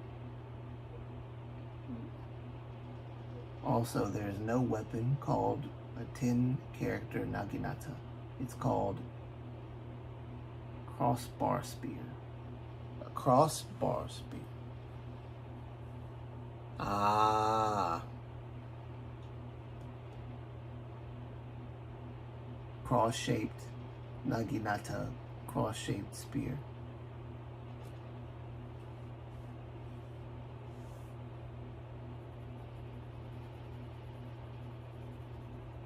Interesting.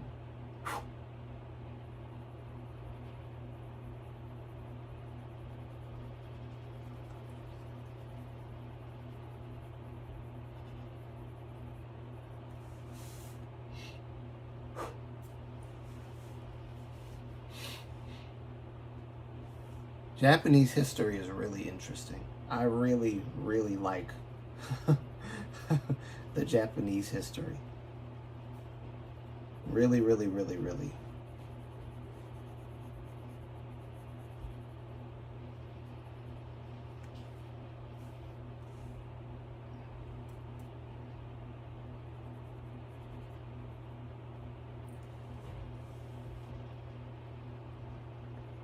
So the cross-shaped naginata, no cross-shaped spear.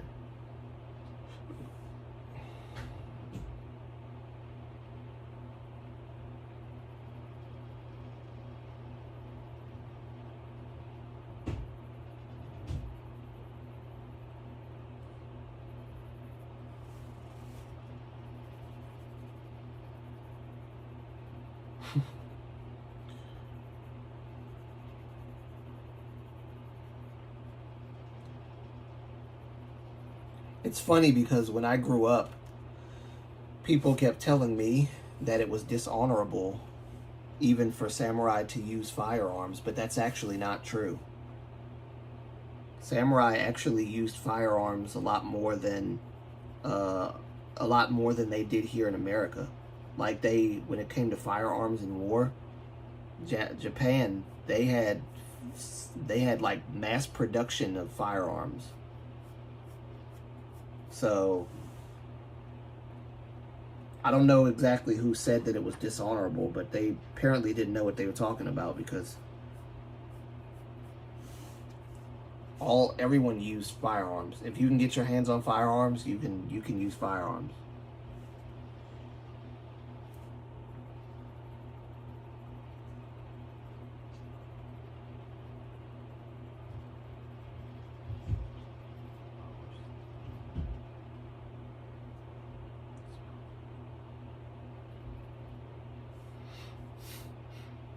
He was trying to eat poisonous pufferfish with all his might.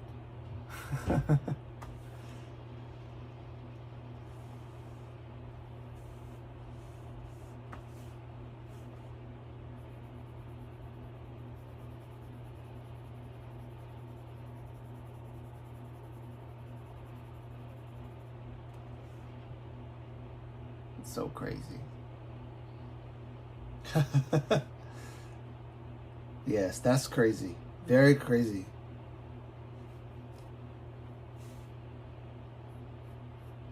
A poisonous pufferfish?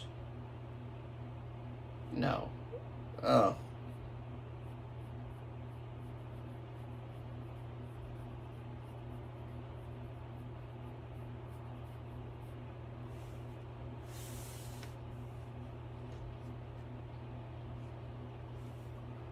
Either way.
I've always wondered, because everybody keeps saying that he ate his eye. So I wanted to know if it was true or not.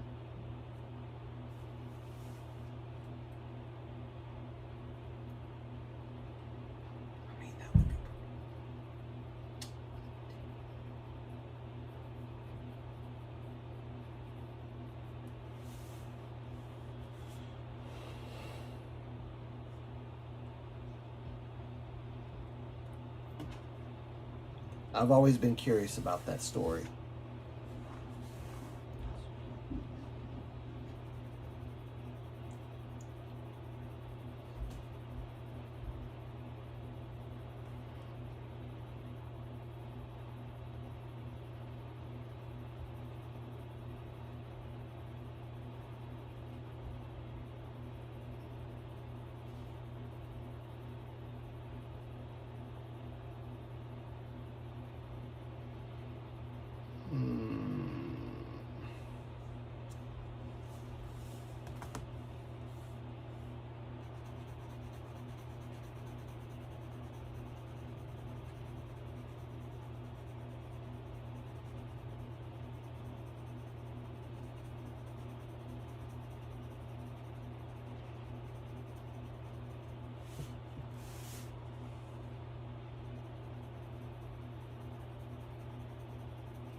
He was blinded by illness when he was about 5 years old. Ah, yes.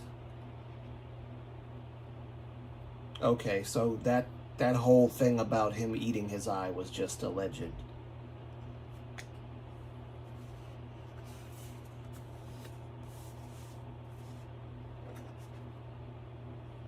I think it was like used as a way to scare people. At least that's how I perceive it. It was used as a way to like instill fear about Masamune Date.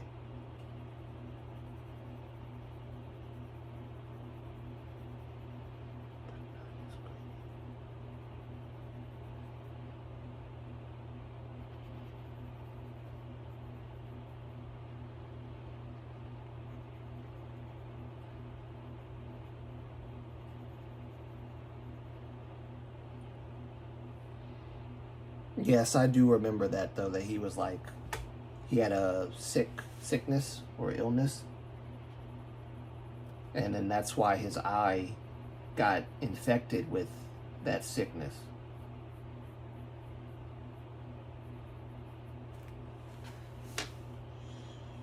Oh yes, this is perfect. Let me see. Yes. Perfect. Perfect.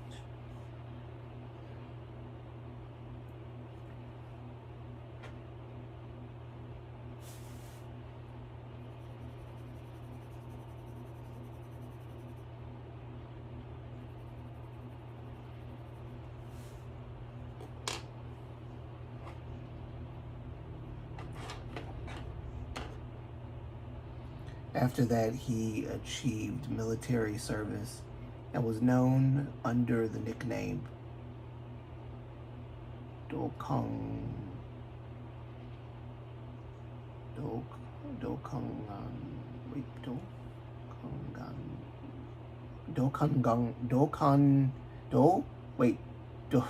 Dokuganryu. Dokuganryu. Ah, okay. One-eyed dragon. Ah, Dokeganryu. Dokuganryu.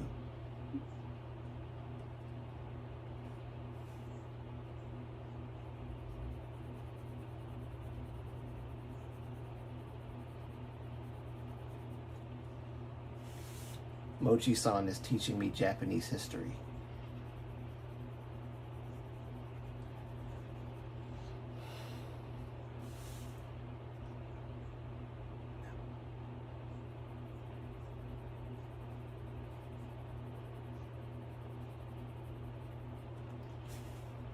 Do.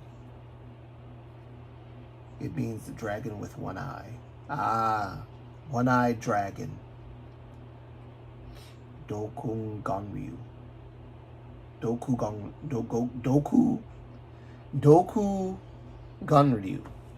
Doku Ganryu.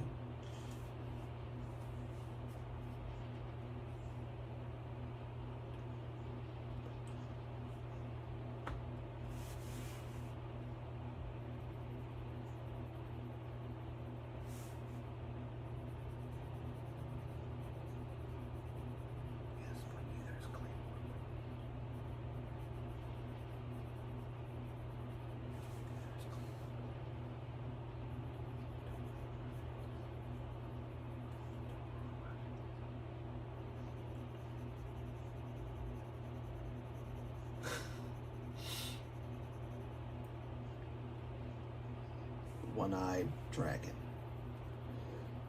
See, that kind of story, we would never get a story like that in American history. There were so many different kinds of like when you look at it now, of course it was not a pretty thing. War was never a pretty thing. And a lot of people, lost their lives in war, regardless of, what country or what land you come from. War is never a happy thing to talk about. But the legends and the stories in Japan, like when it comes to the wars that happened and the legends that were forged by those wars, it's not the same as America. So it's very interesting to like read about or hear about, Takeda Shingen and Uesugi Kenshin and the Hojo clan and Sanada clan and all these different clans, Shimazu clan, Oda clan.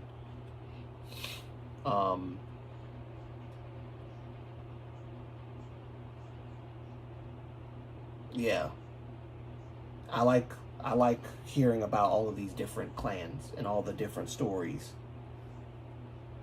because it's really nice. It's really good to hear, especially from like someone who's Japanese and knows Japanese history very well. I love hearing about Japanese history, especially in like the Sengoku stuff. It's really interesting. Though it's nothing to like celebrate or anything, because war is brutal. But it's just really interesting for me to listen to or read any kind of literature about it. Because those kinds of things you don't get in American stories. Like there's legends about the people that fight in certain wars and stuff, but nobody's called a one-eyed dragon, or anything like that, or the tiger of Kai, or the dragon of Echigo. We don't get stuff.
There we go.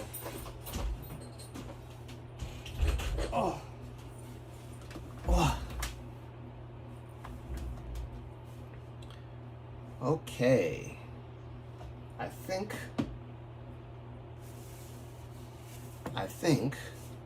it's safe to come to a stop right here. I think I've done just enough to where I'm satisfied. Let me just outline this really quick.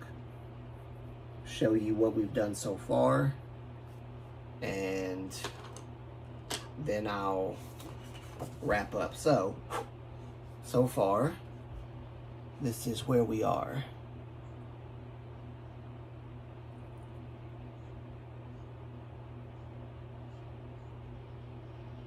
So that's where we are right now. And of course, I'll continue. Of course, later on, I'll continue, and then we'll see where we go from here. But that's what we got so far. So, I'm going to end the stream, and I'll probably work on it off stream a little bit. And then, maybe the next live stream we do, I'll probably just do a sit down and talk live stream instead. So I'll do that next. So, pretty cool, right? I think I've accomplished a lot. This is probably the most I've done this entire time. And it's I didn't even realize I needed that dark color, but I really did need that darker color for the darker shading. I just could not put my finger on it, but I never thought that I would need it. Guess I had to do a live stream to find out. But yes, I guess that's it for the live stream today. I hope that everybody enjoyed it. If you could do me a favor and like the stream, and yes, put a big like on the stream, big thumbs up, and show your support that way. I would appreciate that. Turn that black like button into a white one. I would appreciate it. Or if you're using the white daylight version of YouTube and not the dark mode, turn the white one yellow. There we go. Or the white one black. Gosh, why yellow? Anyway, I think I'm getting delirious, and that's why I'm saying stuff that I don't mean. Okay.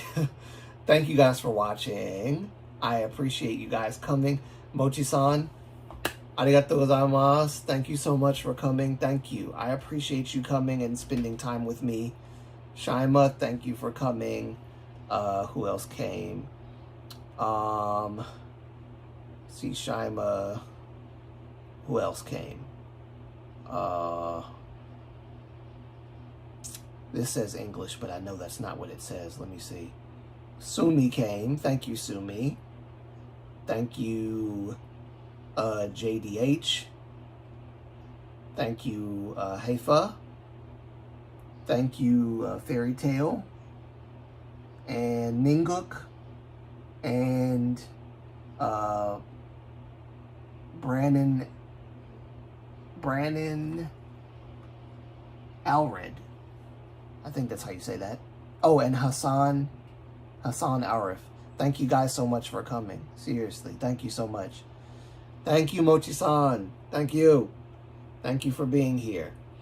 I'll do another live stream probably next week. Maybe during the week, not a weekend like this one. And then we'll probably do like some talking or whatever. But thank you guys for coming. I appreciate it. I'll see you in the next video. Okay? Thank you.